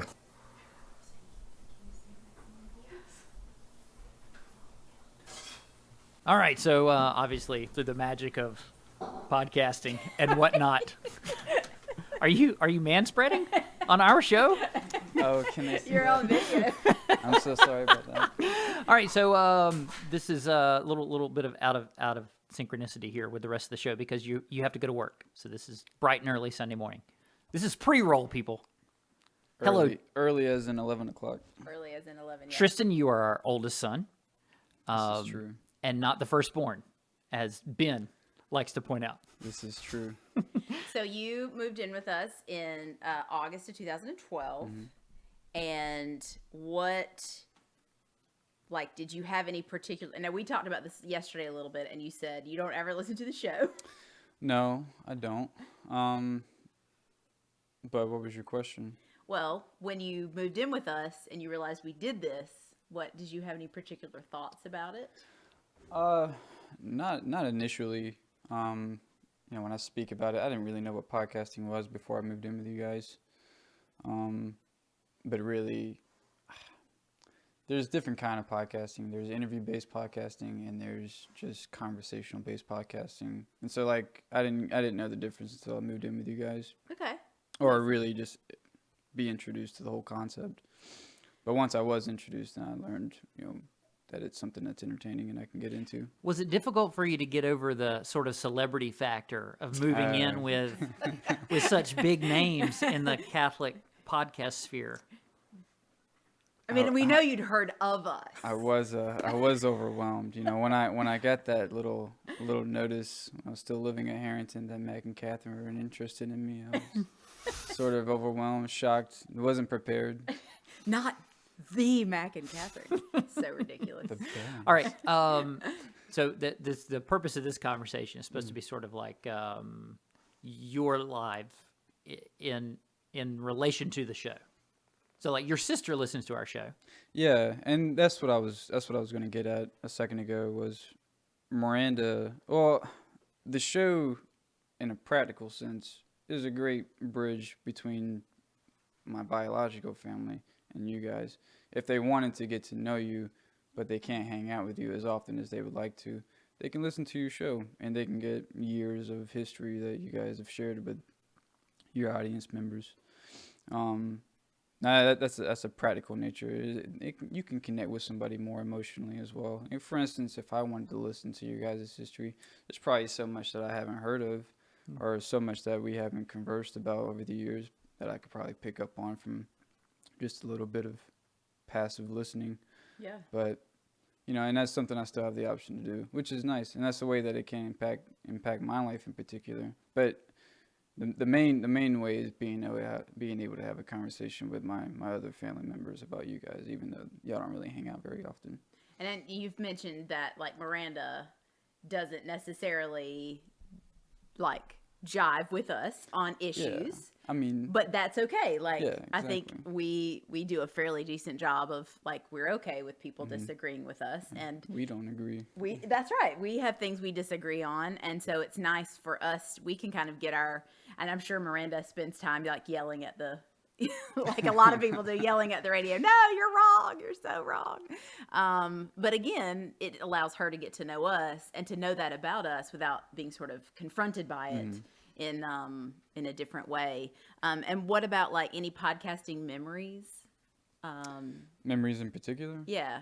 And from the perspective of people that live in our house, they might not be in the listening end. They might be in the production end. Like the craziness that ensued in the 10 minutes before we sat down now is an example of what you experienced that our normal listeners or viewers don't ever get to see. That's true. Well, I mean, this doesn't happen very often where we have this set going, and you know, I don't usually the main thing I hear from y'all's podcasting is whenever y'all bust out laughing in the privacy of your room. That's really so, yeah. Besides that, and besides the times that I would walk in, I mean, it's interesting. Like, I don't know. Whenever I don't necessarily like stand in and listen to you guys do your podcast, but I know that Sam did for a while. It's an interesting perspective. It's like a way. It's an opportunity for your children to get an insight on how you feel about your own lives, the way you speak about it, and the way you talk about it. Because you don't necessarily reflect on your day every day with your children, but at the end of the week you do with an audience on your podcast. Yeah. And if they have the chance to listen to that, then they gain some insight on how you guys feel. Yeah. Especially in your age. That's interesting. Yeah. You did get to go to Colorado because of podcasting. Yeah, this is true. Got to take a trip on a plane. Didn't go to Indiana, though. No, you did not go to Indiana, but you had your own busyness to deal with in those senses. So, but anyway, well, thank you for sitting down with us. For taking the time. In your own living room. Well, you know, if you guys ever want to do this in the future, I am here. We just got to make a date. We do actually have to do that because otherwise we just hardly ever see you. Maybe it'll get my voice speaking to a place that's not so guttural. Well, thank you, Tristan. We love you. Have a good day at work. I love you too. Hi, Mac and Catherine. This is Jenny coming to you from California. I first started your show almost at the very beginning. And what I related to right away is that I grew up in Augusta, Georgia, very close to where you guys were and are. So I was able to relate a lot to your lives. And I've continued listening over the years because I love your transparency in your walk with God, with your family, with each other. I have children that are very similar ages to yours, and so I just really appreciate when you talk about the struggles and the triumphs with your kids. And I just really appreciate you guys, and I want to thank you for putting yourselves out there, and I've learned so much from you, and I hope you continue for a very long time. Thank you. Well, that was Jenny from the block. Did you know her?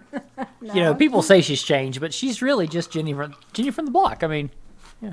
What are you talking about? Let me tell you who else is new to the block. Is one Greg and Jennifer Willits. I don't know if we've ever mentioned them before. I wish we had like audience sounds, you know, where like you could go, yeah. So joining us here in the studio are Greg and Jennifer Willits. Greg and Jennifer are with us for our 300th episode. Oh, they were. You may know them from the Rosary Army or is it? No, it's the Catholics Next. No. It's Adventures in Gosh, you guys just can't stay with a particular thing, can you? It's terrible. What you got there, Greg? What you got? You're far more successful than we are at everything you do. But well, we are so glad to be here for this very special show. 500 episodes in a row under the same name. It's very impressive. Thank you. We are so proud of our podcast children. We are your podcasting parents. We understand. We get it. my mug says Mr. B. But I don't have a really cool mug like you guys have. Wow. What are you sporting there? What? I don't know what you're talking about. These swags that you can get if you support us on Patreon. When we were on Patreon before the Barons, just saying. Those are legitimately good-looking mugs. I haven't really seen them. Let me see. Well, hold on. Oh my gosh. For your 500th. My 500? Are you a hobbit? What? Open the box. Oh my gosh. What's in the box? What's in the box? It's bubble wrap. Oh, it's You can mugs. just reach right in there and pull it out from the bottom. Okay, so Oh yes, lovely content. do they hold bourbon? They hold vodka tonics. Excellent. Don't nobody ask for us in the scup. We ain't gonna have no problem. Have no problem. Well, thank you very much for coming by. And as Katherine alluded to earlier, and we've mentioned earlier, Wait, this is What? so meta. I'm holding a mug, and on the mug, they're holding the mug. No, wait a minute. Now I'm holding a mug with a picture of me holding a mug of me holding a mug. Wow. does the mug on the mug have a picture of you holding the mug? You have to have a meta transformer to be able to see that in that level of detail. Interesting. That's pretty cool, actually. That's great. Oh, thank you. There are that's seriously nice so addition. many memories that it's so hard to just pinpoint one. But when you threw out the question a few episodes back of favorite memories, Okay. really what I appreciate most about your show is the humor and those fast throwaway comments that you can't even remember that you say, that you just throw them out there. And when Greg and I listen to your show, like we could be in a car just driving somewhere and we're like, whoa, what did he just say? What did that? Rewind that a second, you know. And so much of the way you communicate to each other, it's brilliant. It's funny. It's real. And I love how honest you are with your lives. And it's great hearing the family history that your show really is. And it is an archive that is precious, and you'll be able to pass that on to your kids. Yeah. And I love all of our get-togethers. I mean, we have so many get-togethers, so many memories, so many attempts at trying to create something audio and video related. It's just amazing, and it's just great to be able to be here live to share this episode with you today. Yes. Yep, definitely. And I could say everything you just said to me. I could turn right around and say, Go ahead. Yeah, but Go ahead. I wasn't listening honestly, but I'm sure the sentiment is the same. We could say to you even first. I mean, you guys, because it was that first. I mean, I'm sure there got to be other people that remember that episode when y'all talked about your miscarriage. Like, just the honest, raw realness felt like you'd stepped through some door.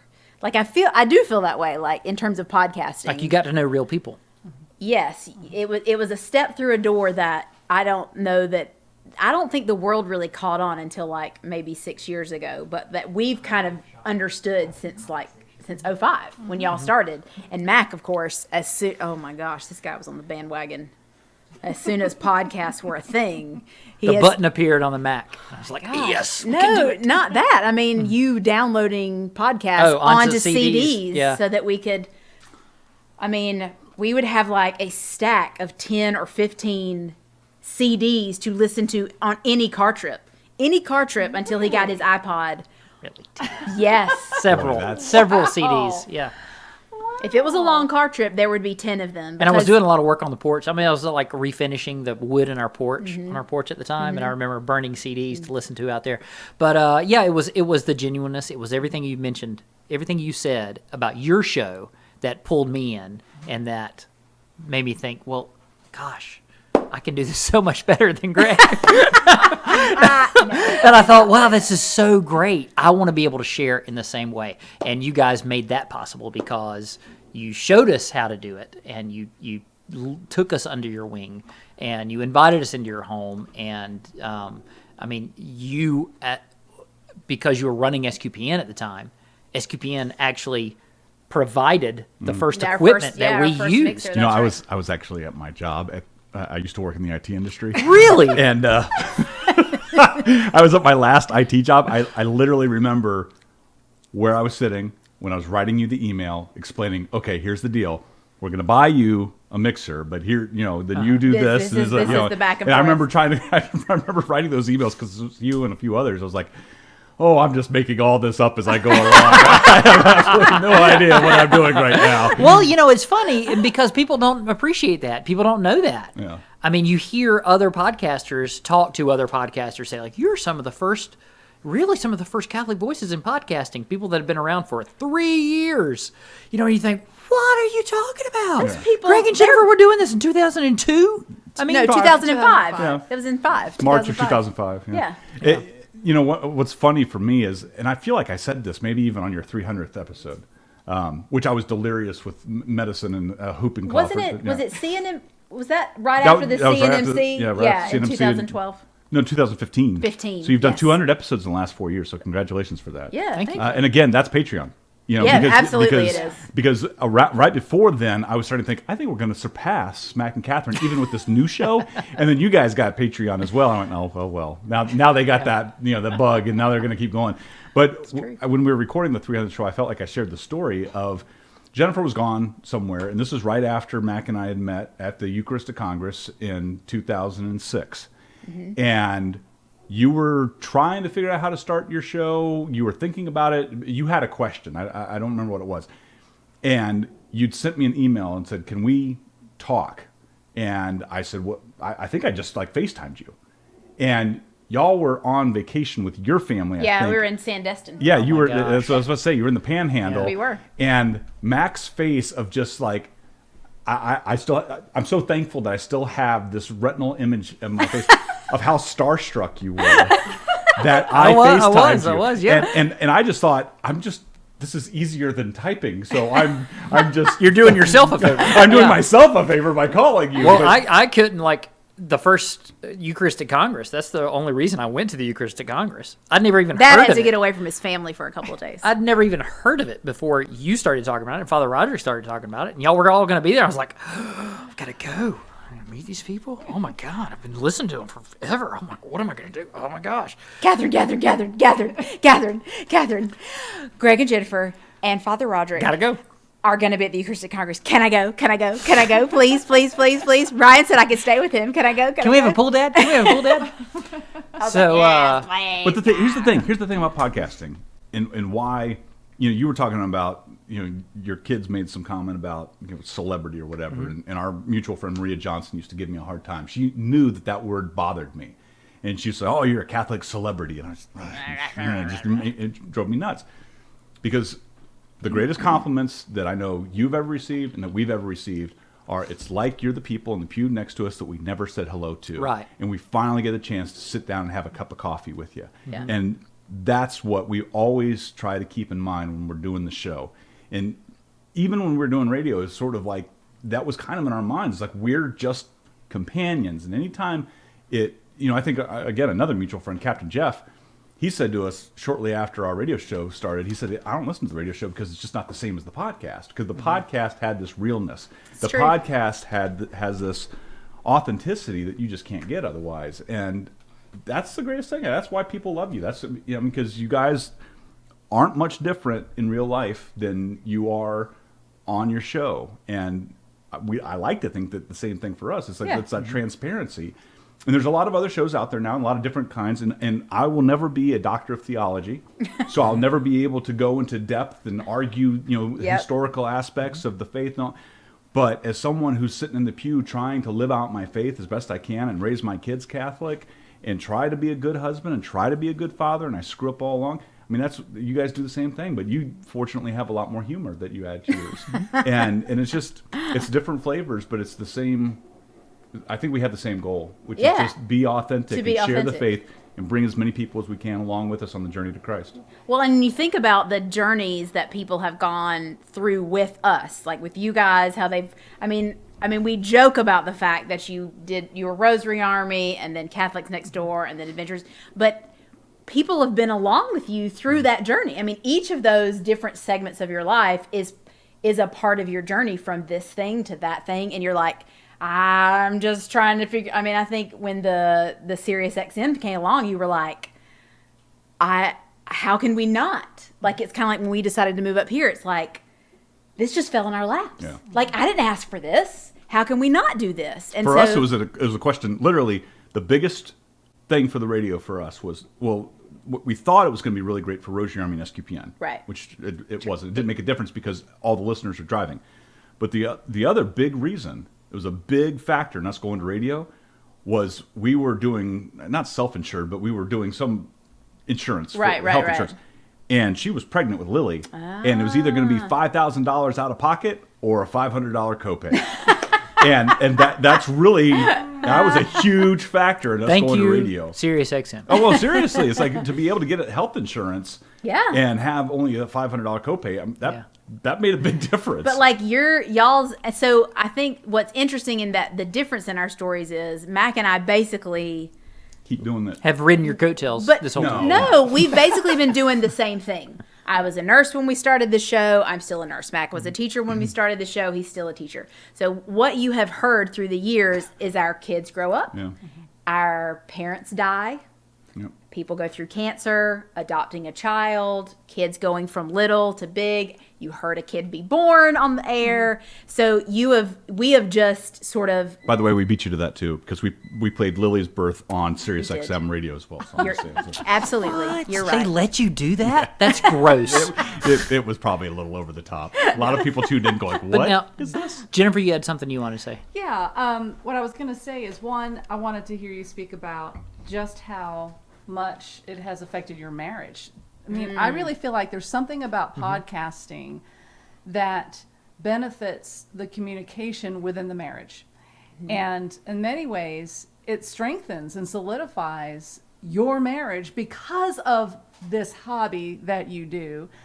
And the other thing is, you have something to say. You have opinions, and we have a voice, and this platform gives us a place to speak and to be heard. And I love that. And isn't that what keeps you coming back to the microphone? Yeah. Well, yeah. And to piggyback on that, and on the receiving end, to hear someone express an opinion that is like yours, it's kind of like what you said about the listener who mentioned C.S. Lewis. You felt that way too. Mm-hmm. And it's that can be a glimmer of light in such a dark place for some people when they are just having such a tough time, and they hear something that, whether it's your show or our show or somebody else's show, that just affirms them and reminds them that they're not alone in their struggle, and whatever they're going through, there are other folks that have gone through it and can, despite that, can experience joy and laughter and being real with each other. And but as far as our marriage goes, we joke about it being self-imposed marriage therapy once a week, and it's totally true. You know, as I alluded to earlier, shocker, women like to talk more than men, and mostly Greg. But for me, this kind of forces the man here, me, everybody, to also talk. Yes, no, that is true. I have to find something to say. So it scratches that itch is not the right analogy, but it forces us. Depends on who's scratching. I heard somebody talking about Scientology on that documentary that we watched, where he says, not Paul Feig, I forgot the director's name, but he says, listen, any amount of introspection is a good thing. And if this organization was doing something good, is it forced you, it required you to do introspection and self-reflection. And any amount of genuine communication with your best friend in the world, the person that you decided to spend the rest of your life with, is a good thing. And so to be able to sit down and have a genuine conversation, and I hope comes through on our show, that it's not just, we're not putting on, like these aren't things that we're making up to talk about on the show. Blah, blah, blah, blah, blah, blah. Sometimes. But anyway, sometimes we're like, what do you want to talk about today? It's true. Any amount of that is a good thing, but doing at least an hour of it once a week is a fantastic thing. And more couples, I'm not saying go out and get a podcast, but more couples sitting down and actually talking with each other. And that's so hard to do unless you have an excuse to do it. Yeah. Well, like what we were talking about with Jude. Like Jude says, I know when the door's closed and you guys are in there and the light's on underneath. I thought that was going somewhere else, by You're the way. podcasting. Made me think, maybe we should try something else. Dude, we're going to podcast every day now. Listen, I'm not going to lie. When the children were smaller and my family used to joke because we would leave them at my parents' house. Sunday afternoons. We'd have dinner over at Mom's house, and we'd leave the house to go podcast. Eventually it became podcasting. So they caught on to us. They said, you didn't put out a show this week, and we say, we didn't. What are you talking about? We podcasted You went home to podcast, yes? Yes, we did. We did go home to podcast. We actually moved furniture instead. Moved some furniture around, didn't do any podcasting. But if we haven't said it already, thank you. Well, no, I wanted to say one more thing, which is, wait a sec. So what you don't expect, I think, and what has been a very gradual process through the years, is to end up with your best friends. Oh my gosh. As part of this show. And I don't think we knew.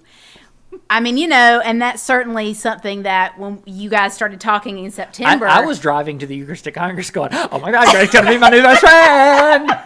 Well, we're going to trick them to move close to us. And then we'll be over at their house. Only took 10 years. In September, when we were talking about, Max started, because I don't listen to your show. Truth comes out. And Mac was Nothing but real here on Mac CST. was like, I think the Wilts are going to put their house on the market. What if we could get them to move here? And I was like, well, that would be interesting. You just never know. I mean, you just don't know. We've always had these very compact periods of time. We've been 3 days. Everything's great for 3 days. But on that fourth day.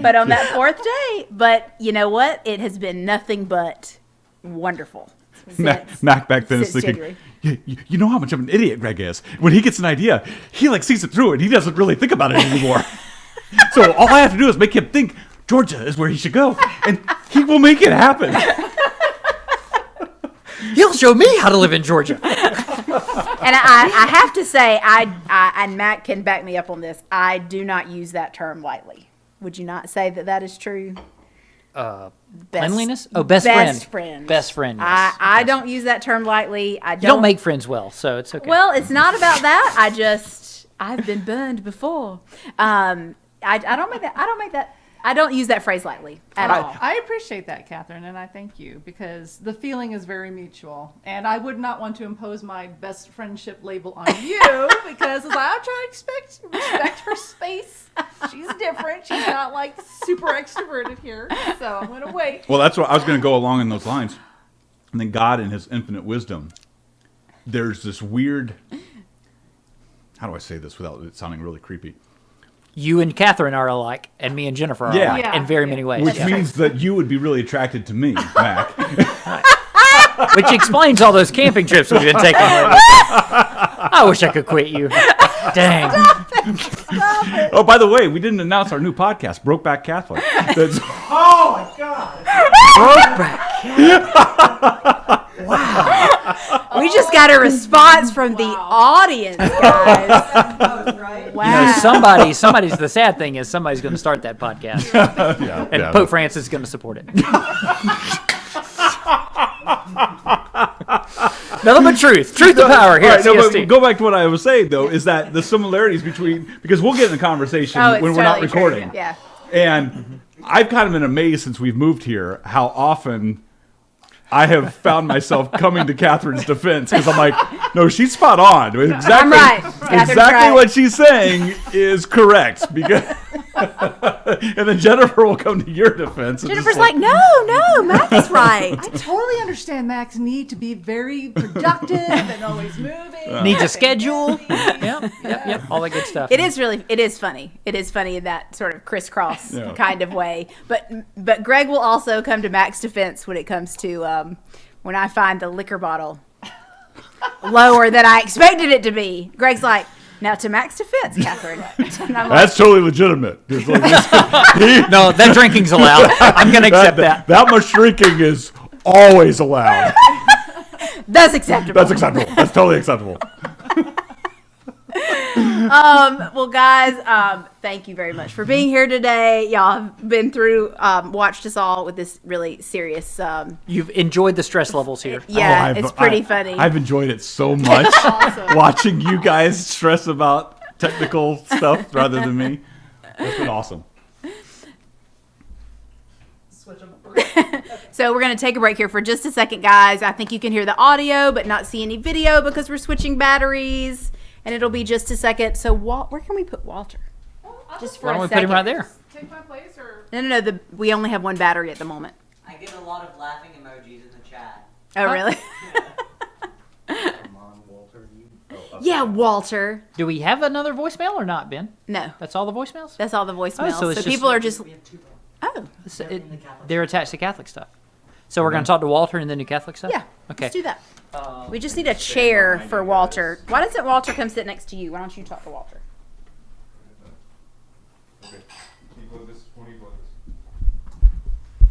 Whew.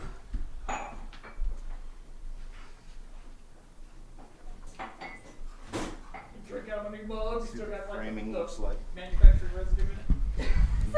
So, Walter, how was it being the most subscribed YouTube channel on YouTube for 1 second? Listen, all right, I'll tell you.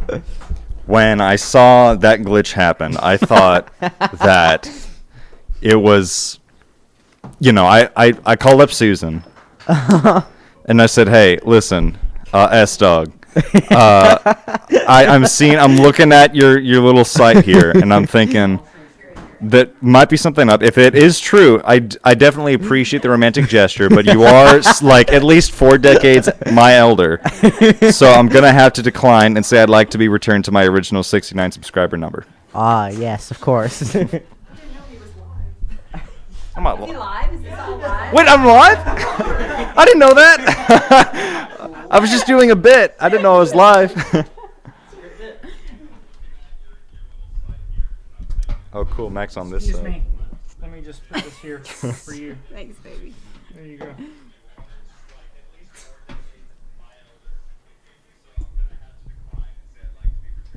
It was a good bit. Yeah. You shouldn't be scared. It's okay. Are we still live Come on, now? Mac. Sit. We are. Cool. Sweet. Come on over, Mac. It's your house. I'm just a guest. All right. Hey, Mom, can you turn down that playback?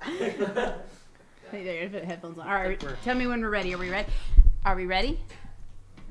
Y'all have that one, and I'm good with this one. I think this is fine. Right this. This Not is real- okay. I mean, we can- It's okay.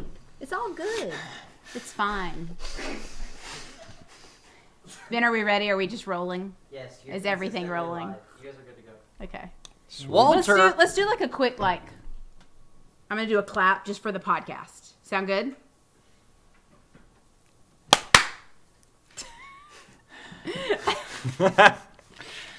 All right, so 3, 2, 1. Walter Willits. Hey, that's me. Thank you for being here, for interjecting yourself into our show. Yeah. It's our 500th For episode. interjecting yourself into our show. Welcome. I feel, I really feel the love. I've known you since I was 6, or at least known of your existence, both of y'all's. Well, what was funny was earlier your mom was like, "Don't you remember?" And you're like, "Not really. I don't really have any. I mean, like." I maybe have some early childhood Sort of. memories, and you may have just not been present in my brain at the time that I had them. But I remember one of my earliest memories of you is we went to visit the Willits. Those are your parents, Greg and Jennifer. Oh, okay. Of the Adventures in Imperfect Living podcast. Oh, wow. Their third brand. And so we went. It was CNMC, I guess, or 4th of July or something. I forgot why we were at your house. The first time we were at the Willits house. It was CNMC. New Year's? Was it New Year's? Yes, it was New Year's because it was a podcast marathon, right? Or a live stream thing. Yeah, that's right. While we were there, you came up to me and asked me to play hide and go seek. Ah. And I didn't. just like right now, I really didn't want to have anything to do with you. So what I said was, sure, kid, go hide. And you ran off to hide. Well, then Greg distracted me with his big bald head, and I started talking to him. I don't know how much time passed. All I know is I looked over, and there's this little fuzzy-headed guy going, completely blank, except like rage beneath the eyes, going, I waited for you. You never came. And I genuinely felt bad for about 5 seconds. So I don't remember. You don't remember that? That's a great story, though. Awesome. I'll do that to like my kids. We didn't scar anybody. No. You can get rid of a kid by telling him, yes, let's play hide and seek. Let's play hide you and go seek. First. That sounds like a great idea. Because the kid wants to hear that you're playing with him, and they Right. want to hear that they get to go first. Yeah. It's a win-win for everybody. Definitely, for sure. Especially if you set up like a Schrodinger's cat kind of situation where the child is hiding. But also where he isn't. Exactly. See? We're on the same page here. All right, you got stuff going on. Oh, yeah. What's going on in your life? So, at my 19th year of age, which is what I'm currently going through. Well, actually, it's your 20th year. All right, Walter Smith. You're Stop 19 it. years old, but you weren't one until after you've lived a year. So this is actually your 20th year being alive. That is true. Thanks, Mac. I'm glad Wait a I second. asked. What year? When were you born? 1999, December 2nd. He was born about the same time as Bella. The dog? How about that? Are you a dapple? Are you a true dapple? That's gross. Sorry. Go ahead. Thanks. It wasn't gross well, until you said that's gross. Then it became gross. What's going on in your life, Walter? well, I'm currently doing some background acting around Atlanta on sets. Is that what you people call it? Is that what you extra call it? Is Just background acting? Background. We're doing background. Yeah, I'm an actor. In the background. Yeah, It's so like a background singer. It's like you're in the chorus. right. Yeah, so the equivalent of someone going, "Yeah," That's it's me on you. screen. So what's been your favorite thing about being an extra? Definitely the social aspect, because probably the biggest thing I miss from high school is how it sort of was just a large conglomerate of people my age forced to be around me, and that's pretty great because I like people. And I lost that when I graduated, and so now it's sort of been given back to me, except now I'm also making money eating food and being on TV and dressing up and sitting around, and it's pretty great. Nice. But You're it's really living the dream, Walter. I Yeah. mean, honestly. it's If you're a 19-year-old single guy who likes movies, I mean, it's also a lot of waking up at 5, driving an hour, sitting it 15 does, hours, but and doing still, it. you get to like hang out on set, Yes. and occasionally you get to be like in the same breathing area as a celebrity. Yeah. Has it changed your perspective on movies? Has it pulled back the curtain and you go, this is I not had as that. magical? I had that curtain pulled back junior year when I studied film literature with Mr. Fisher, and we had to just study film for a while. And I've always been into film and media production, and I've been studying film. I knew I wanted to make movies from a very young age, from when I got that little Sony Handycam that I was filming on tapes. Mm-hmm. And just when Mom and Dad were doing the podcast, I have a bunch of, not the podcast, the radio show. From It's hard to keep up with. It flip-flop back and They're forth so often. Yeah. God, I don't know how I did it, but I have like old footage of me just sitting around or filming. I put the camera on like the banister, filming the living room of all of us having either like a brawl, sometimes with pillows and sometimes without. Mm-hmm. And it's just us fighting. It's like 34 minutes. So I was always filming, and then I do like a little interview segment in the middle. So you started out doing that at a very young age. Right. And now you're in front of the camera. Yeah. But you're also behind the camera and in front at the same time, too. Yes. What's going on there? So, I don't want to be an actor. Oh, okay. I don't. I think you're enjoying the actor Yeah, thing I'm doing right this because now. it's fun. 'Cause that's And fun. it pays the Pays requirement. the What bills, Allstate and That's how I Verizon feel about being a require of stable me. husband and father. Okay. It's paying the bills now. Yeah. Not what I want to be doing. Right. But it pays the bills. Sure. So my favorite Walter memory is like... wait. I know we'll get back to that in just a second. My favorite Walter memory is like July he came and he was like 5 feet tall and had a high voice. And then they came back to see us at Christmas and he was 5'8" with a deep voice. And I was like, oh my gosh. That's basically the way it was with all the Willits boys. Like, one in a 6-month period, they went from being short to tall, and from having a high voice to a low voice. So it was a little bit of a picture to what we could expect from our kids as they moved up. All of our cojones dropped. And you also, I always remember your mom, like, to me, Sam, your brother Sam, is the guy that made those amazing paper creations. And you were always your mom's right hand. Like, your mom could always count on you to make sure, like, if she said, I need you to cook dinner, you would cook dinner. Or if I need you to do this, you were always there. Like, I always remember thinking, everybody needs a Walter in their life. Every mom needs a Walter in their life. Or you needed a background actor for that Catholic show. I'm that skeleton in the closet. That's me. The guy with the baseball But you're bat. making stuff now. Yeah, what are you making now? So on my channel, Off the Walter, every time I tell someone I have a YouTube channel and they ask, oh, what do you post? I always reply with, that's a great question. Because it's a little bit of everything. I try to tell them what I don't do, and then I realize that I have done that at some point.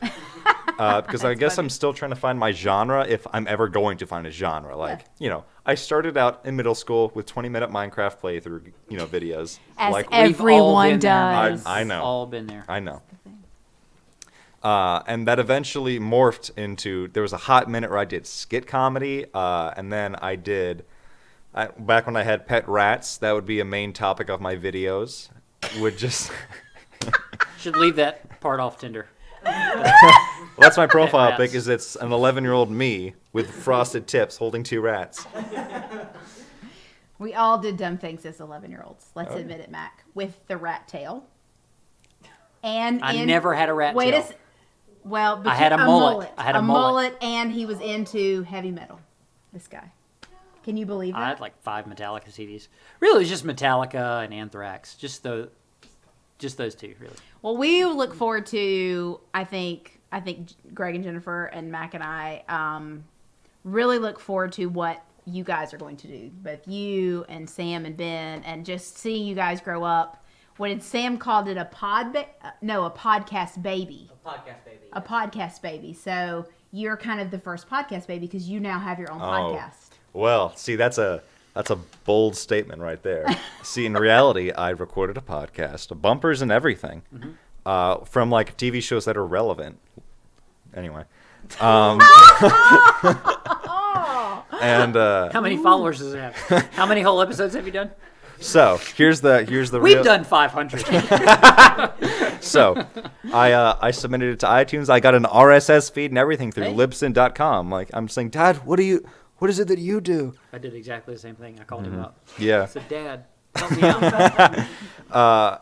And then I submitted it, and Apple said, all right, we'll get back to you in like 4 to 5 days. And you haven't heard anything? No, I heard back, and they said, you ain't good enough. Or they said, I was denied, and they said, we can't post this. And now I have to figure out why. And I think it's because I said the A word in my intro.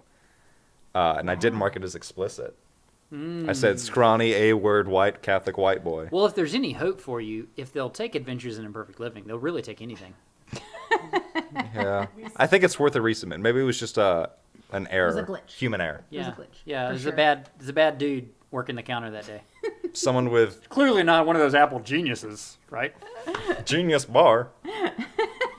Thank you for coming on the show. Yeah, We're glad to see you. Yeah. glad to see y'all too. Thanks for being here. See you around. Jesu Domine, dona ei requiem.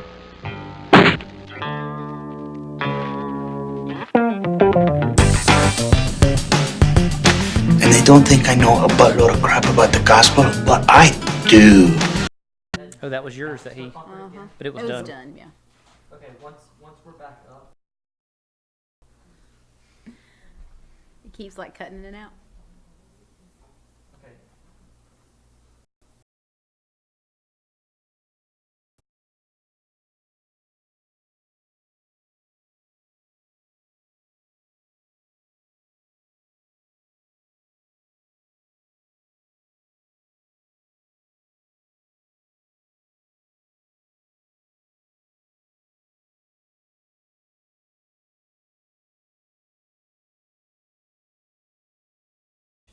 Don't do the bumper again. All right, so we on live? Pretty sure. Excellent quality. To the Because blow at up the time we pool. were door leading into Like I don't